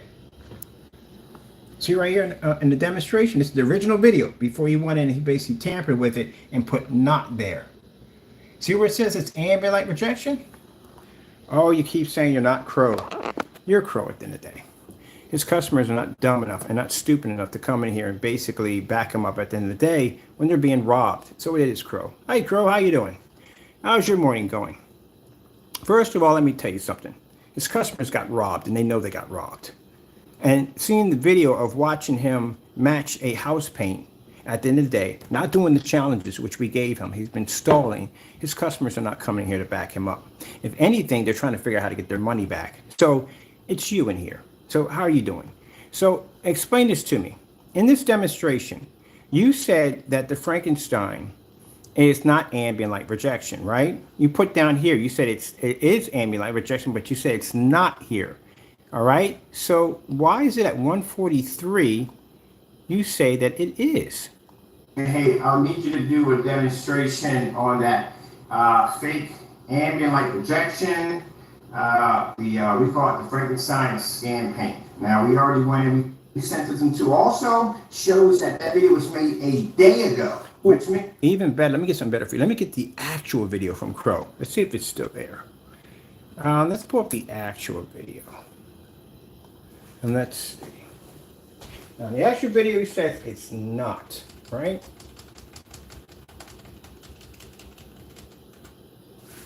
It says it's not. Now, like I said before, as we're going through this, Crow, keep in mind, I know you want to come in here, I know you want to try to persuade people to not believe in what's going on and what's happening to you, but this is how you fix the problem. Making memes are not going to help you. Getting mad at me, it's not going to help you. What's going to help you is for you to do the demonstration. That's what's going to help you. Go pick up and order the Slip Silver, pick that up, and go over and pick up from Sherman-Williams and do your test today. Now, I explain to you what you have to do. It's not going to be as simple as you think it's going to be. It's not going to be you sitting in the dark and splashing some pretty colors across the screen. No, you are going to break it down. That's what you're going to do, a breakdown test demonstration. So I'm explaining it to you again. All right, listen up, listen up. You are going to take that Cinemax, you're going to take the hybrid mix, and you're going to take the IB mix. And you're going to put, each one of those are going to have a test sample next to them of the micro blend, Slip Silver, and Network Gray 773. Now, in each one, you're going to do long throw and short throw. So you can see how it reacts on short throw and long throw. You're going to do a color pattern, reds, blues, greens, yellows, oranges, all that good stuff. You're going to do contrast levels, and you're going to do white levels. That's what you're going to do. You're going to do one set on the long throw and one set on the ultra short throw. One's going to have lights on and lights off. We need to see all that. That's one already done. Now you go over to the hybrid, same thing, and you go over to the IB mix, same application you're going to do there. Then when you're finished that, you will take it outside at 15 feet away from your screen, and you will do the demonstration. Your screen size will be 100 to 120 inches. All right? Now that you got that understanding, get it done. Get it. I don't want to hear the excuses. Get it done. All I hear is but. That's it. So he wants to come in and make it sound like that it's a customer reacting that way. It's not a customer. That's him. Crow has multiple accounts. That's him complaining. Any customer at the end of the day seeing what they just saw, if you're a customer, you just bought that product, and you go in and you see a demonstration of him on video matching everyday house paint from Sherwin-Williams, do you think you're going to come in here and defend him? No, you're going to be calling PayPal up saying, hey, look, I got a non-subscribe over here. There's a video popping up of this guy. His product is matching house paint. I feel like he deceived me. He lied to me at the end of the day. I want my money back. That's what's going to happen. They're not going to come in here and defend you. What are they going to defend you for? You stole from your customers. You're a thief. You are a thief. And nobody in their right mind is going to defend a thief, especially when that thief stole from them. That's why you have no batch numbers, you have no tests, you have nothing but a rush product at the end of the day. That's what you got. That's why you can't do the demonstration. That's why you haven't done the demonstration so far. You haven't done anything so far because you can't do it because your products don't work. So get it done, Jamie. Get it done.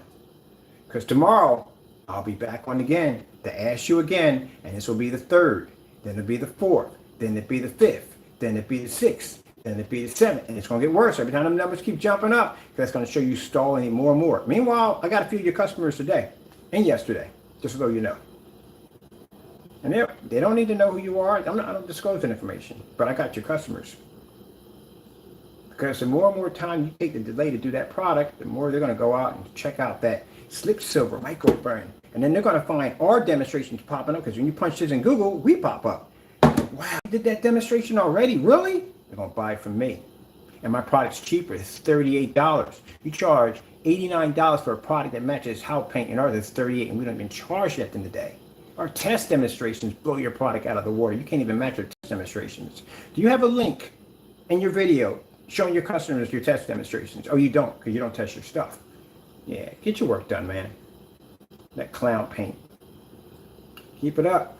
I'll buy your stuff and I'll rebrand your stuff. I can make your stuff over here. So we'll go over here and we'll rebrand your stuff. We'll buy your stuff, unbox it on the table, and make your stuff. Oh, I forgot we already did that one already.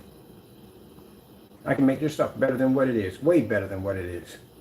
Sell it for far cheaper and give the customers a better price. Yeah, nonsense. That crap at the end of the day. Can't even show proper contrast. Oh, that's pathetic, man. Get a better paint, Jamie. What you need to do, what you honestly need to do is you need to go and you need to apologize to your customers for still selling that Cinemax mix. That's what you need to be doing.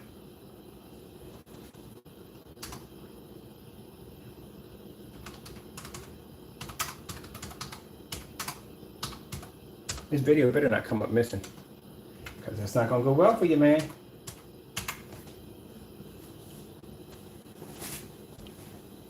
Oh, it's still here. Perfect. Now, you explain to me. Now, if you watch this, come here. The guy's in here running. Crow, come here, I'm going to talk to you for a minute. Now, you see right here what you went in? This video is about 6 years old. You went in and changed the title on this video. See right here, you put in not. That video doesn't say not. If we come over here to the blacklist, this video over here doesn't say not, Jamie. This video over here says that your product is ambient light rejection, but you sent me a container saying that it wasn't ambient light rejection. So which one is it, Jamie? Which one is it? Is it or is it not? What you did was you went in and you took a product that you claimed to be ambient light rejection. See right here? See in your title? Where's the not? There's no not in there, is there? So you call yourself being slick going into your own video and changing out to Frankenstein and says ambient light rejection mix. But if we go over here, you have it down as not. So where does the not coming from? And that video is 6 years old. So what you did was you came in, you saw that we busted you, and you decided to go in on a 6-year-old video and change the title to not ambient light rejection, thinking your customers are stupid enough. And again, I hate to say it, for those who buy from him, he thinks you're idiots, you're stupid, you're sheep. At the end of that's why he comes out and boldly does this stuff in front of you, because he thinks you're idiots. And he can steal from you anytime he wants, and you're dumb enough to believe him. So he went in and changed a 6-year-old video to not. But the problem we have here, Jamie, is in the video at 143, you say it is. Do, do, do, do, do. Hey guys, it's Crunch 6. What's going on, guys? What is going on? Yeah, man, what I'm trying to do with this, I'm gonna paint it with Frankenstein mix that I created here. It's more like a paint that I have here, and I will be painting with this. Showing you what I will be painting. It's more like ambient light projection paint that I have here. Did you not say ambient light projection paint? So why do you have here that it's not ambient light projection, but here in the video you say it is ambient light projection? So which one is it? Jamie, can you come on, Jamie? I'm not reading your messages. You know that, right? You're writing all this stuff in there and I'm not reading it.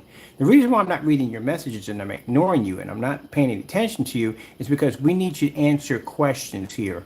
Why do you have it here stating that this is not?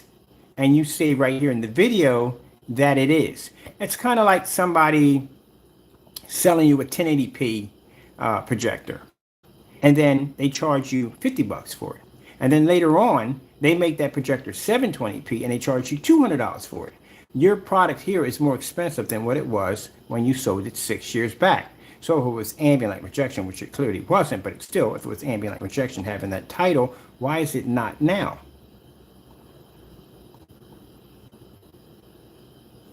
I gotta check, because we don't want to press that big. We want to press this big, but not bigger, you know?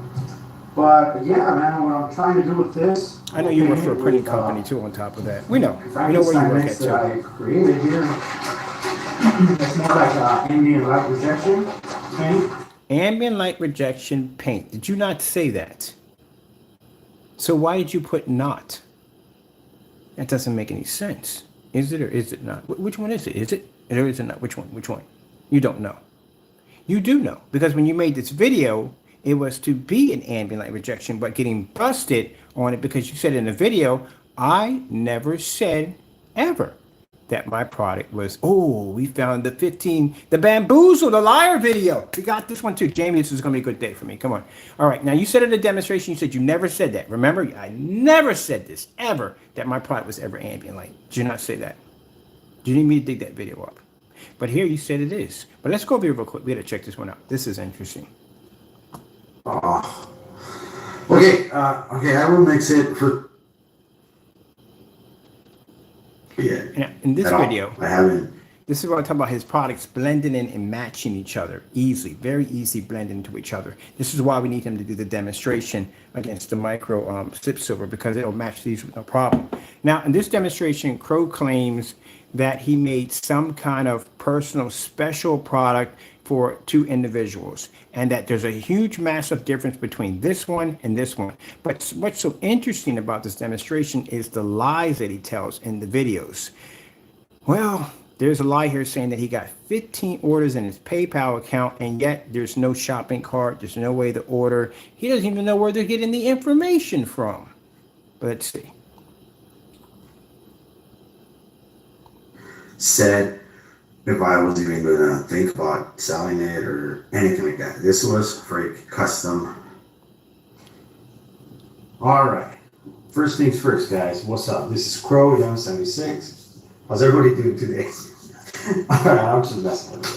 All right. Okay. No, seriously. First thing I want to say. Can you see the shades? Let me go back here for a minute. If you want to. Let's go back on here for a minute. You see how close the shades are? That shade. Okay, I will mix it. First of all, second, I won't be able to ship it tomorrow because. No, seriously. First thing I want. That's what your shade looks like, Jamie. That's why the slip silver looks just like your products over here. And it won't be much of a difference at the end of the day. That's why he won't do the test. Do the demonstration, Jamie. Get it over and done with. Just bite the bullet and get over and done with. Till then, I'm going to put a link at the bottom. We're going to finish watching this. We're going to put a link at the bottom where you can get this product. This will match this product with no problem whatsoever. And you'll pay $17.03 or $18.99, either way. And your shipping will be free. Because if Jamie refuses to do these tests at the end of the day, and he's fighting this not to do these tests, all to more to buy the other paint. I want to say,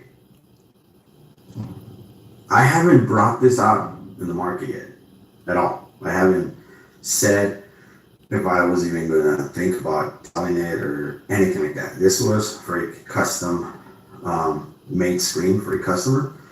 Actually, two customers, him and his, I think, cousin or friend. Now, to be fair, he could have shipped that definitely to the two other guys by invoice. Now, if he says it's not available and he's not bringing it out, keep in mind this is back when Jamie didn't have a website. He was selling this on eBay. So if he doesn't have it available and he's not even thinking about bringing it out, he could have done an easy PayPal invoice and sent it to the other two fellows. So how do you basically get 15 orders off a product that you're not even thinking about selling yet? How is that possible? Enlighten us. And that's all I want to do so you guys could check it out, and that was it. But I got yesterday after that, people literally just ordered and say, I want the new thing that you showed us that you did for a customer. So what did they order? So basically on their credit card receipts, it's going to say, I want the new thing you showed us. You don't even have a name for it. You don't have a label for it. You don't know if it's going to be available on the site. You don't even know that yet. You just did 2 invoices. Probably, I guess that's the only way you could have sold it, 2 invoices to 2 customers. That's the only way they could have placed the order. They had to send you an invoice. So again, how did they get a hold of it? Some customers. So I'm not kidding, guys. I got like 15 orders yesterday. And I want to make a video because right now, I went through to my PayPal and my emails and stuff, and I saw the orders and I was like, wait a minute, I'm not selling it yet, you know? And oh, by the way, the person mentioned my SO screens, we've been there, done it already. Moving on. And can you do a comparison with the personal mix that you have? Is it the same color? Is it the same tone? As you can see here, it's not even close. Oh, it's very close. It's extremely close. So he says that the color is not even close. This is what Jamie's been doing for years. This is what he's been scamming people for years on this. So he did the same thing with the Network Grade 773. He got on camera. He said it was a different product. It doesn't match. The colors are off. Just to go in and delete the video, try to get rid of the video, and then still try to sell the product. He's been doing this from day one. He did it with the bare silver screen. Same excuse. On every last demonstration, same excuse. So he's trying to tell you there's a huge difference between what you're seeing right here versus this. Okay, we'll see. But I'm still curious about this 15 orders. How in the world did you get 15 orders on a product that you don't even have available? That's one heck of a magic shopping cart. You see the different tones on it? It's totally different. And if you think that it's even in the same realm as a white screen, there you go. There you go. That's white. That's Cinemax. And this is, and as you can see, different tones. White, like a silver, metallic silver here on my personal mix. And totally different. Totally different. Nothing to do with any kind of silver, white, or nothing to do with anything like that.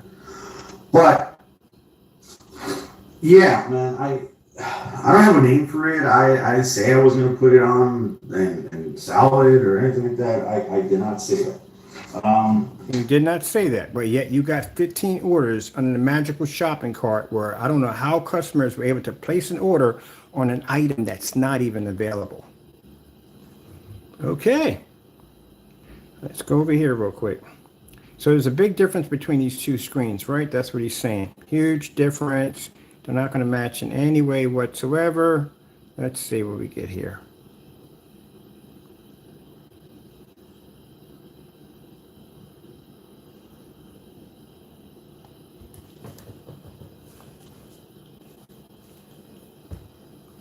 And if you notice, the environment goes dark because the screens have a hard time picking up. Right? All right, guys. What is up? No, nobody. So I'm back. My son's playing, so he's gonna probably be screaming because he's gaming in the background. All right. So what's the But difference? It's all good. I don't see a difference. So this is what you get. So yeah, what do we get? Because I don't see a difference. I see two screens that look exactly the same. This is the same thing happened in the Network Gray 773. It's the same thing happened in the Bear Silver screen, the exact same thing. So where's the difference? Yeah, this is Crow's Personal Mix versus the new mix right here that people are just stop buying it right now, man. It's not ready. Stop.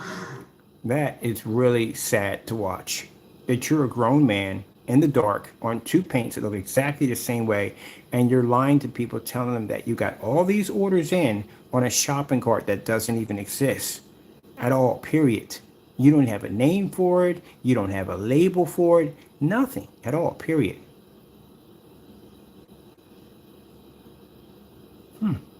Interesting. Oh my god, I will ship it. I am gonna ship it to you guys. You know, I just read a few emails before this video, and one of the emails was like, Crow, the reason I jumped on it because I paid. Now, okay. Two problems we have here, Jamie. First thing, you started off the video with all this light in the environment. Why did you just keep it going with the lights in the environment? Why are you in the dark now? Because your screen paint washes out. It always is washed out. That's the reason why he's in the dark. Don't get that one at all, period. For it, you know, is because I want to take advantage of the February special because I know you're gonna probably sell that mix more expensive. I haven't even thought about even selling it, dude. So I don't know. What are you getting? So how was he able to go and place an order if you just said you haven't even thought about selling it? That doesn't make any sense. I haven't thought about even selling it, dude. So I don't know. Where are you getting? Where are you getting your information, man? What? What?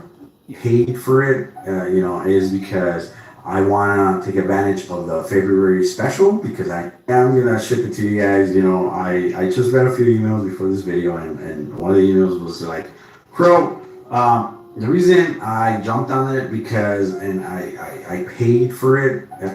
So you said he paid for it. He jumped on it and he paid for it. How did he pay for an item that you don't have available, Jamie? You got to stop lying on camera. This is not good for you. You know, is because I just read a few emails before this video, and one of the emails was like, Crow, the reason I jumped on it because I paid for it, you know, is because I want to take advantage of the February special because I know you're gonna probably sell that mix more expensive.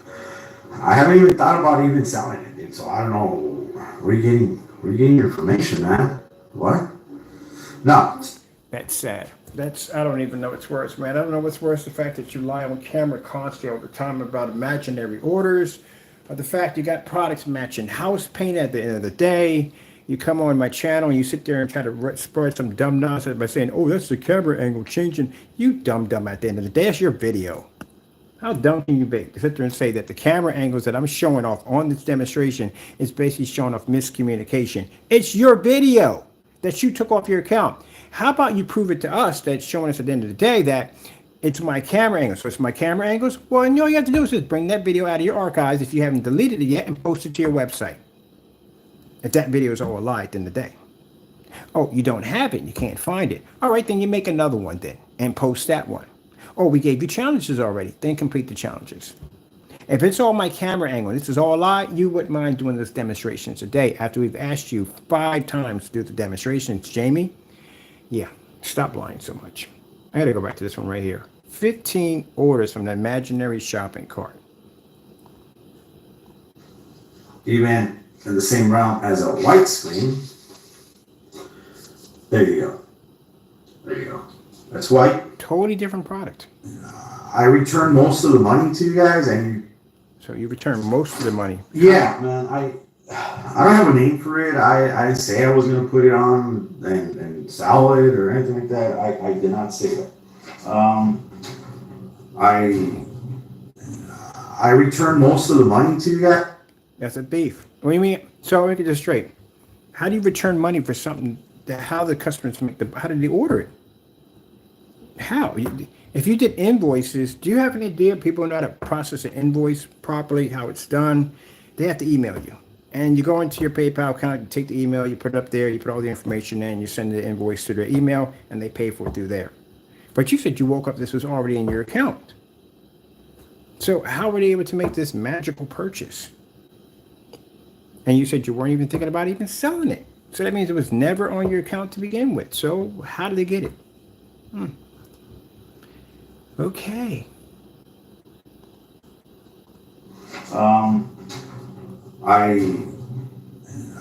I return most of the money to you guys and you send it back. You're at in between. That's somebody who's making it up as they go along. That's a person who's lying right there on camera. If you sat there and you went to a bank to get a loan for a bank and they're saying, hey, you're going to be approved, but you're not getting approved. Clearly lied on camera. You could tell in his voice. So how are you sending money back to a shopping cart that doesn't exist?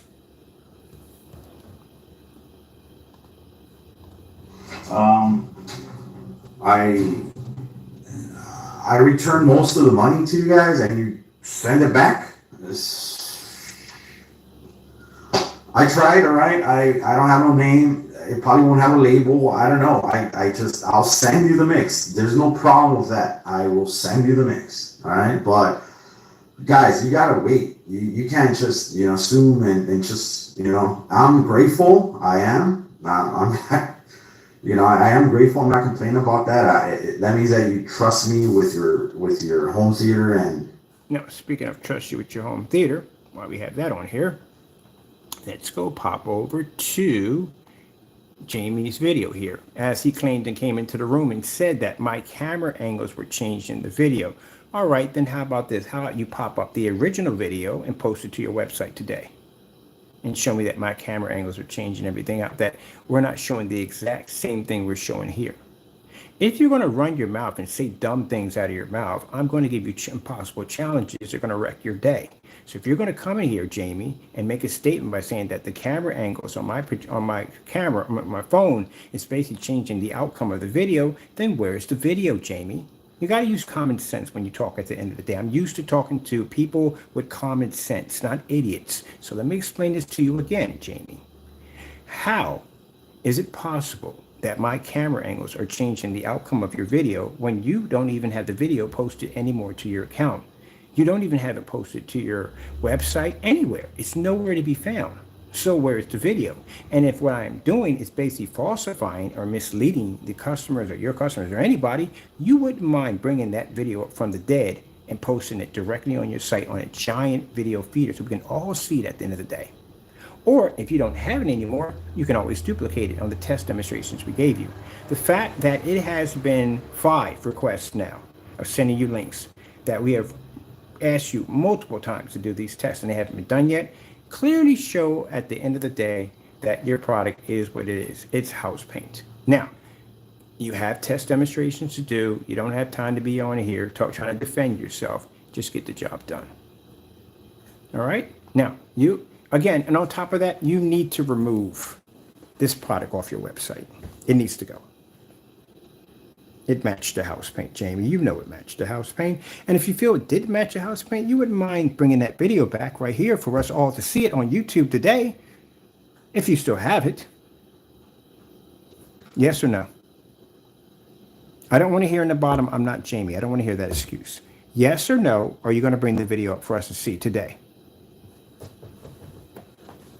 I want to know where the video went to. Yes or no? Tomorrow, when I go to your website, will I see this video on your website? I want to see this video. Can you show me this video tomorrow on your website? I don't want to hear the excuses, man. I said yes or no.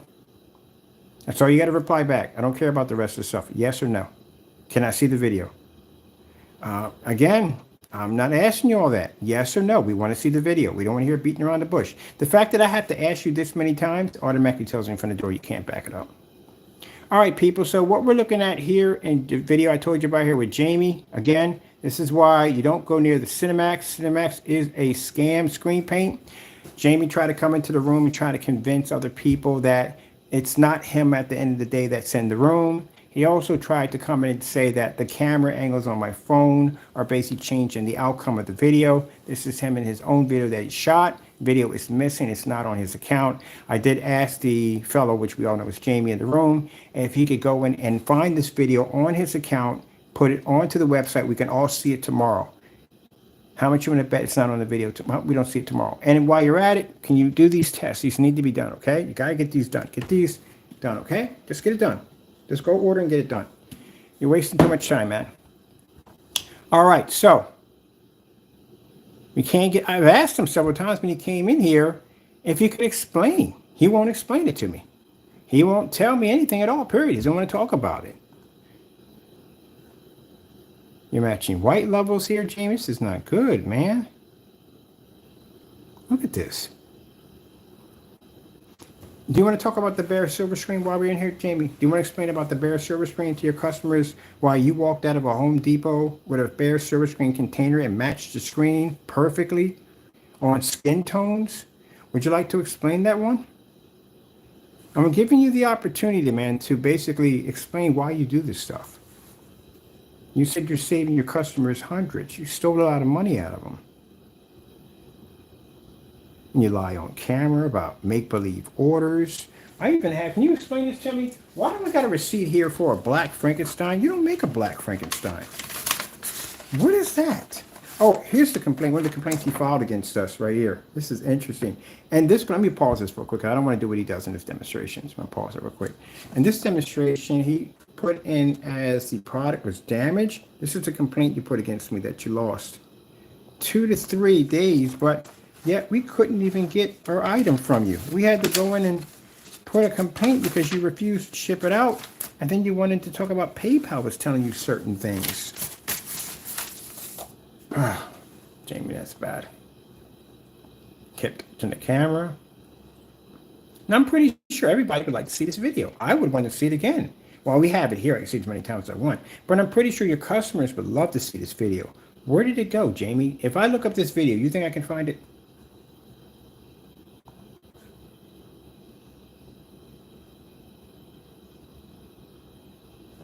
Let's get nervous. Super nervous.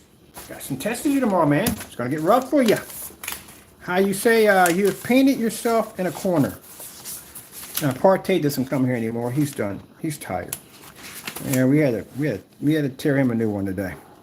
You don't learn. I'm coming to my channel talking trash at the end of the day, and I got this much evidence on you guys at the end of the day. Look at all your canceled orders, Jamie. Look at all your canceled orders. That's a shame.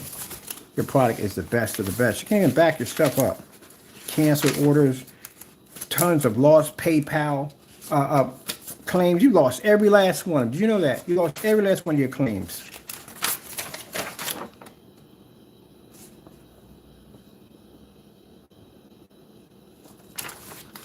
Now, this is what we need to find out, Jamie. Why are you selling this product on your website for that ridiculous price knowing that it's house paint, Jamie? Your customers know that's house paint? Did you show this to the church? Have the church seen this yet? Have any of your customers seen this demonstration yet? How come this is not on your website?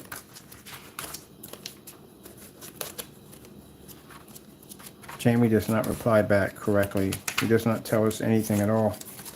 We ask him over and over again, he won't tell us. Jamie, I don't care about that. I'm asking you a simple question. Why is that not on your website for everybody to see? How come we're the only ones who have this here? What's going on with that? Why? How come you're afraid to do the slip silver? How come you haven't done it yet? Still waiting. What's going on with that? When are you gonna do the demonstration, Jamie? I'm not arguing with you, man. I'm not mad at you. I'm just trying to figure out why you won't do the demonstration. You always talk about your product is the best of the best. I'm asking you a simple question. You don't hear no anger in my voice. I'm not writing any caps on or none of that. I'm just asking you a simple question. When are you going to do the demonstration? Where is this demonstration? Can you post it today? You can go into your account and find it. I know you can find it. Now, explain this to me, Jamie. Have you ever made this product here? This is a black Frankenstein. This was actually on an active shopping cart on your website. We were able to buy this, and we got the money refunded right back to our account. So You are making up items and sticking them on your page without any testing whatsoever. What's a Black Frankenstein? I've never seen one before. Do you have this product? Because apparently it was on your website and our payment went through. So that right there is another a fraud at the end of the day. You got items on your account now, I don't know, that again don't exist. What's a Black Frankenstein? Do you have any videos on this? All right, he's not going to talk to you. He's just ranting right now. All right, so let's go back in and check out some more of this video. As Jamie goes, he's ranting right now. I'm trying to talk to him. He doesn't want to talk to me. He's mad and upset. So we'll just go over here and we'll look at something else. Give him the chance to calm down a little bit. He's very upset. He's very agitated. Just give him a chance to calm down. All right, let's talk about this right here. I try to address you, man. I try to address you, but I can't. You're not talking to me. You're mad. You're angry. You can watch this, Jamie. Try to explain this to us, please, on why your product is matching the Eiffel Tower. Now, you say you're saving your customers hundreds. How are we saving them hundreds when basically they can do this with house paint? Where's the savings? And you say you're not a scammer at the end of the day. You say you don't steal from your customers, but yet you know this video exists. You were in the video, Jamie. This is your video. And if you want to accuse me of saying, hey, my camera's doing all this, then you wouldn't mind getting the actual video and posting it again, would you? But you don't want to do that because that would expose you as being the person that you are. You can't have this video on your website. Someone will go in there and look at that Cinemax and they'll see this video and like, why would I even buy this stuff? I just go get Sherwin-Williams. So that's why you can't have it on your website. But if I'm wrong and this is all fake and my camera's doing some magical special stuff at the end of the day, you wouldn't mind digging this video up and posting it on a huge video player right there in the front for everybody to see. And put in a huge title, My Product versus Sherwin-Williams Network Grade 773. You wouldn't mind doing that, would you? Now, I'll give you till tomorrow. If I go and pop onto your website and I don't see the video there, then guess what? There's nothing wrong with my camera. All right, people seeing this right here, this disturbing, oh, this is really bad. This part, he gets so nervous, he starts doing this in front of the camera. So that way he can basically mess up the image.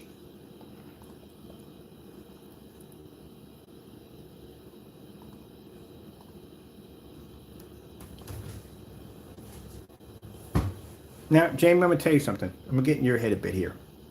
The reason why you're never going to do this demonstration is going to be your downfall. This, not doing the slip silver, not doing the network grade, not doing the test as we instruct you to do, this is why it's going to be your downfall. When you don't do this demonstration, your customers buy this. When your customers type in, our information pops up because we've done so many demonstrations on the slip silver, and we pop up. And then they watch our demonstrations and they see that our screen not only did the demonstration, but we blew it out of the water. So now your customers buy from us because they can get it for $38, cheaper than your product. And we beat the product that you're afraid to go against. So you're giving me your customers at the end of the day. I'm not taking them. They're coming here because you can't back your products up. And the longer this goes on, the more your customers are going to go elsewhere. So you're going to have to do the tests. Can't get around it. Now, at the end of the day, I'm not trying to take your customers from you. I'm not. But they're going to want something better, man. And you can't back your products up right now. If I put in microblend slip silver, will you pop up? You're not. And the reason why he's not going to do the demonstration, this, people, was a very horrible demonstration for him to do. He suffered in this one. It was brimming with confidence when it first started off. But then when that paint started matching with the white levels and the colors, environment got darker, as you can see the lights popping up around the corner. You know what I mean? He started messing around with the settings. He started messing around with the camera. At one point, he even knocked the camera down a few times. Actually, one time he knocked it down. It got really bad for him in there. So he was live. There's no way he can get around this. He was stuck in the room with that demonstration. Now, do you think he wants to relive that again? No, he doesn't want to relive that again. That's why he's avoiding to do these demonstrations. Now, do I think he went off camera and did it? Yeah, I definitely do. Anybody with any kind of common sense would have done that one. He went off camera and he found out that it ain't much of a difference. Because if there was a difference, he would have showed it already. And we're still waiting. Now you see how well that's blending in? Very nicely. Now, let's go to your website, Jamie. I know you're going to be upset. I know you're going to be ranting. I know you're going to be angry. I know that. I know that. But you have to understand, I don't get offended when you act like this. I don't get angry at all. This is your way of defending yourself. It's all you have. You can't back your product, so the only thing you have left is to be nasty. That's all you have left. And that's very unprofessional. With me, if someone says something about my product, I'm going to bring your product down here for testing. I'm going to put you against my technology. I can back my product on any level you can possibly think of. And I will watch you cancel out and put money back into my account because you can't back it. Cancel orders. So right here in this demonstration, we recorded this video because in fear that Crow was going to go in and basically did a re-recording copy that he was going to go in and delete the video. And guess what happened to the video? It went missing. Crow got rid of it. Yep. Is he out there?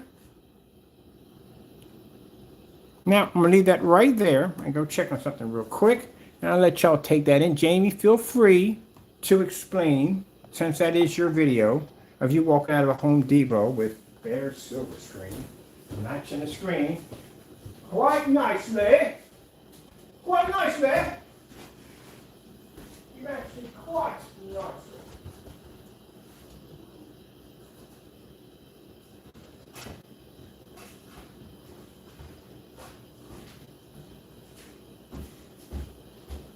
Gotta back it up, Jamie. Gotta back it up. Come on, man. Give me plenty of opportunities. Back it up. And you're matching house paint at the end of the day. Got another product. This is your personal mix, matching house paint. Isn't this you walking out of Home Depot? With the container in your hand. Bold as bold can be. So your personal mix can match bare silver screen. That's what you sell on your website, right? Let's go over here real quick, real fast. Let's go pop over here to your site. Now, I know he's going to be upset. He's going to be very angry. Remind him, he's going to be upset. But again, Crow, it's nothing personal. It's business at the end of the day. You steal from people. You're a thief. Let's see if your Cinemax is here. Did you get rid of it? Yeah, it's still here. So this is the Cinemax screen paint. The video you just saw a few minutes ago is Jamie basically matching a household paint. That's him in the demonstration. And he still has the product up here for sale, knowing that his product at the end of the day matched a house paint. Still continues to sell this product on his website. Still continues to steal from his customers. So what are you going to say in the open mic? You're going to say, I don't steal from my customers? Well, there's a product showing you matching a house paint. The video doesn't exist anymore. And you're still selling the product. You didn't get rid of it. You didn't delete it off your account. It's still there. Matter of fact, you're probably going to do videos tonight on how amazing and excellent it looks. And at the end of the day, it's still house paint. No matter what customer request is this, no matter what customer request is that, no matter what projector you use, what kind of environment, your product matches house paint. And you're a thief at the end of the day.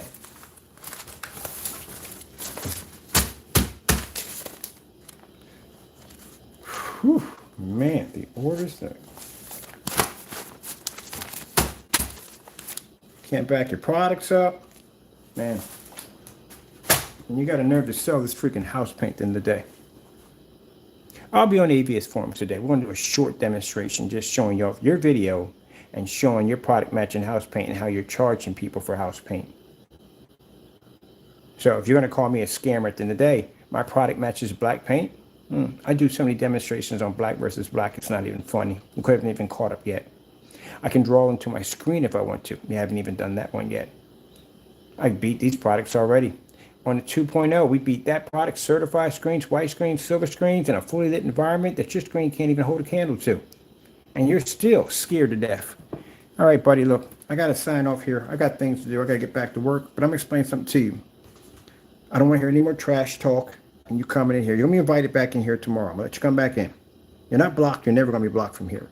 We need to pick your brain. We need to find out why you do this dumb stuff at the end of the day. But more importantly, Jamie, I don't want to hear excuses. I don't want to hear excuses. What I want to see is you doing this demonstration live. That's what I want to see. Till then, your stuff is a scam. Saving people hundreds on what? House paint. Saving you hundreds. Got a policy set up. If somebody opens the container, they can't even get their exchange. Not even exchange. But then again, you are going to exchange it for more house paint. So, might as well just try to get your money back because it's all house paint. Now, Jamie, one thing before I leave. I, Kenneth Bird, have declared your products as being nothing more than a scam. You have misled your customers. You have robbed from them. You stole. You lie on camera. And on top of that, you have no testing whatsoever under your products. No batch numbers. Nothing. Your products are not even guaranteed at the end of the day. Fake dark ambient light. Fake dark environments. You're not ambient light. You don't have that yet. You're phony or fake. You come on here talking about how, screen paints are different. They don't match each other. They all match each other. They do, including the fakes, this product right here. Now, everything I just said to you just now, can you prove yourself innocent? Can you back it? What you're going to have to do is you're going to have to do those tests we gave you. That's the only way. And the reason why you don't want to do this, because I guarantee you off camera, you did these tests already. Because you don't want to go through what you went through the first time and the second time. And they matched, and that's the reason why. And the longer it takes for you to do those tests, the more of your customers are going to sway to the other side. I know you're going to think you got a loyal fan base at the end of the day, but at the end of the day, Jamie, when it comes down to money, loyalty gets a little interesting after that. When it means that you can save money at the end of the day, as you say, saving you hundreds, and you can literally save and get an actual product that is just going to do exactly what it's going to do, that's where they're going to go to. That's all to it. You would have to be extremely stupid to know at the end of the day that you just watched a guy match a house paint and still spend $90 for it. This is why your customers are not in here backing you. That's all you, Jamie. Your customers are not here. Your customers, I believe, are not that stupid at the end of the day that they're going to let someone rob them and then brag about it. That's literally like going around the corner, having someone stick a gun to your head and take everything from you, and then you brag like, yeah, he robbed me good. Fantastic formation, had the gun right to my head, man. Got my wallet, my car keys, got my sneakers, got everything, man. Even found the $20 in my socks. Fantastic job, man. I'll let him rob me any day. That's literally what you're saying your customers would do for you. No, they're not going to do that for you. They're going to feel cheated, they're going to be upset, they're going to be angry, and they're going to file complaints against you. That's what's going to happen. They're not going to come in here and back you at the end of the day. When you come into my channel talking about, it's not me. It's you at the end of the day. We know it's you. So stop it. Never seen a customer when you go in with the memes and the laughing and all that. No, that's you, Jamie. You do that all the time in all your videos and stuff like that. You put those little memes on. You do that all the time. No customer is going to defend you like that. Nobody. Not even family. At the end of the day, if you take $80 to $90 from family is going to come get you for that. I don't care at the end of the day. It's money. That's you in the room, carrying on like that, being upset. So that's why I address you and you only. And the more I address you, the more angry you got. So people, the moral of the whole story is, look before you leap. Make sure that you ask questions. When we do these demonstrations, you ask us questions. Ask us questions. Ask us questions. This is why Mr. Bird gets up early in the morning. This is why Mr. Bird goes to bed late at night. This is why I do tons of demonstrations over and over again and again and again. Why these jokers are sitting there trying to peddle off house paint to you and try to make it believe that it's something more than it's not. All right, Jamie, I'm done. I got work to do. I'm hyped up. I'm excited and ready to get back to my test. Hurrah! Something you don't do at the end of the day. And I expect for you to, number one, if this video is fake, my camera's using some special illusions, then I expect for you to take your original video and post it directly to your site to prove that what you were showing in that demonstration is basically something different. I want to see that. I also expect for you tomorrow to have these tests that I asked to be done. Go get your slip silver, and then whatever stuff you got to get, the network grade 773, and get that done. As for you, partay, oh my goodness. I can't wait to see you go in and do a demonstration when you break all this down, where you saying that it's a multi-building complex. Did you just put a picture of a transformer on the side of your container, just leave it a day? No, that's all a lie. Show us. Go in and break it down. Miss a step from each one, with the first screen being the original, and show us the outcome. If that's the case, then your theater wall does the same thing. Oh, and don't forget to do that too. I forgot that too. Take that sample sheet you got, stick that against your theater wall, and do that same thing. White levels, patterns, and contrast, so we can see the difference between a surface that's only one coat and a surface that has 4. Okay, gentlemen. Sorry I couldn't spend any more time with you. Hope y'all enjoyed the video demonstration. I know they're going to go up there and say, oh, he was angry and upset. No, I'm not angry and upset. I'm just tired of your bull crap at the end of the day, and you guys can't back it up. My goodness. 15 orders from a magical shopping cart. Are you kidding me? My goodness. Okay. That's interesting. All right, I'm getting back to work. I'm going to take your stack of both of y'all canceled orders together. And let's go, oh, where's that freaking application for the file? Jamie, let me tell you something right now. Honestly, truthfully, all said and done, you need to get yourself a lawyer, man. Quick. Because this is going to happen real fast. So those you don't know, Jamie is being accused of mail fraud. 2 accounts, messed up. You know, I don't get that one, man. I don't. Why didn't you just ship me down the paint? I don't get it. Why do you just, I don't understand that. Why, if you backed your product 100% and you said your product works, why do you just ship me down the paint? If you claim that you beat my product over and over again, instead of committing mail fraud, you could have just sent me down the freaking paint. So why go through all that? You know?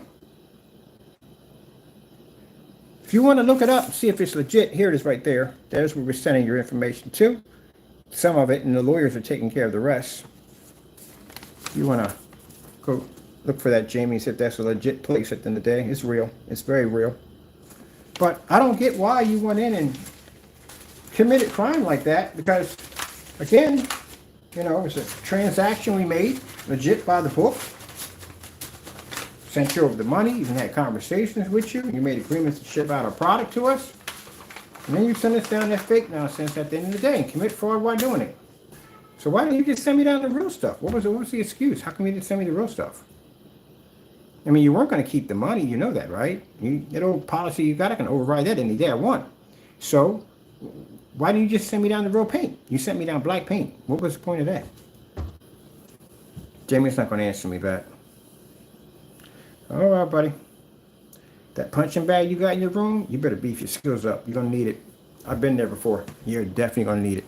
All right, people, with that being said, I'm done. I got work to do. We got a next stage to go through. By the time I make it to the next stage, Jamie, I plan for you to not exist. I want to take care of both of you real soon. So, legally wise, yeah, you're going to be wrapped up. We're going to get it done. But until then, I'm out on all your products as being fakes. And if you think what I'm saying at the end of the day, that I'm basically misleading anyone in any way by these demonstrations, then you need to back it up. You go and you buy and do the test demonstrations as we've requested, which you should have done anyway to begin with before you sold the product, and that's what you do. You can take it any way you want. Just get it done. Till then, while you're sitting there dwindling your fingers trying to figure out how to get out of this mess you painted yourself into a corner, I have real tests to do. Gotta go. Thank you all, and God bless. It takes forever for these guys to get something done. I have to crush them.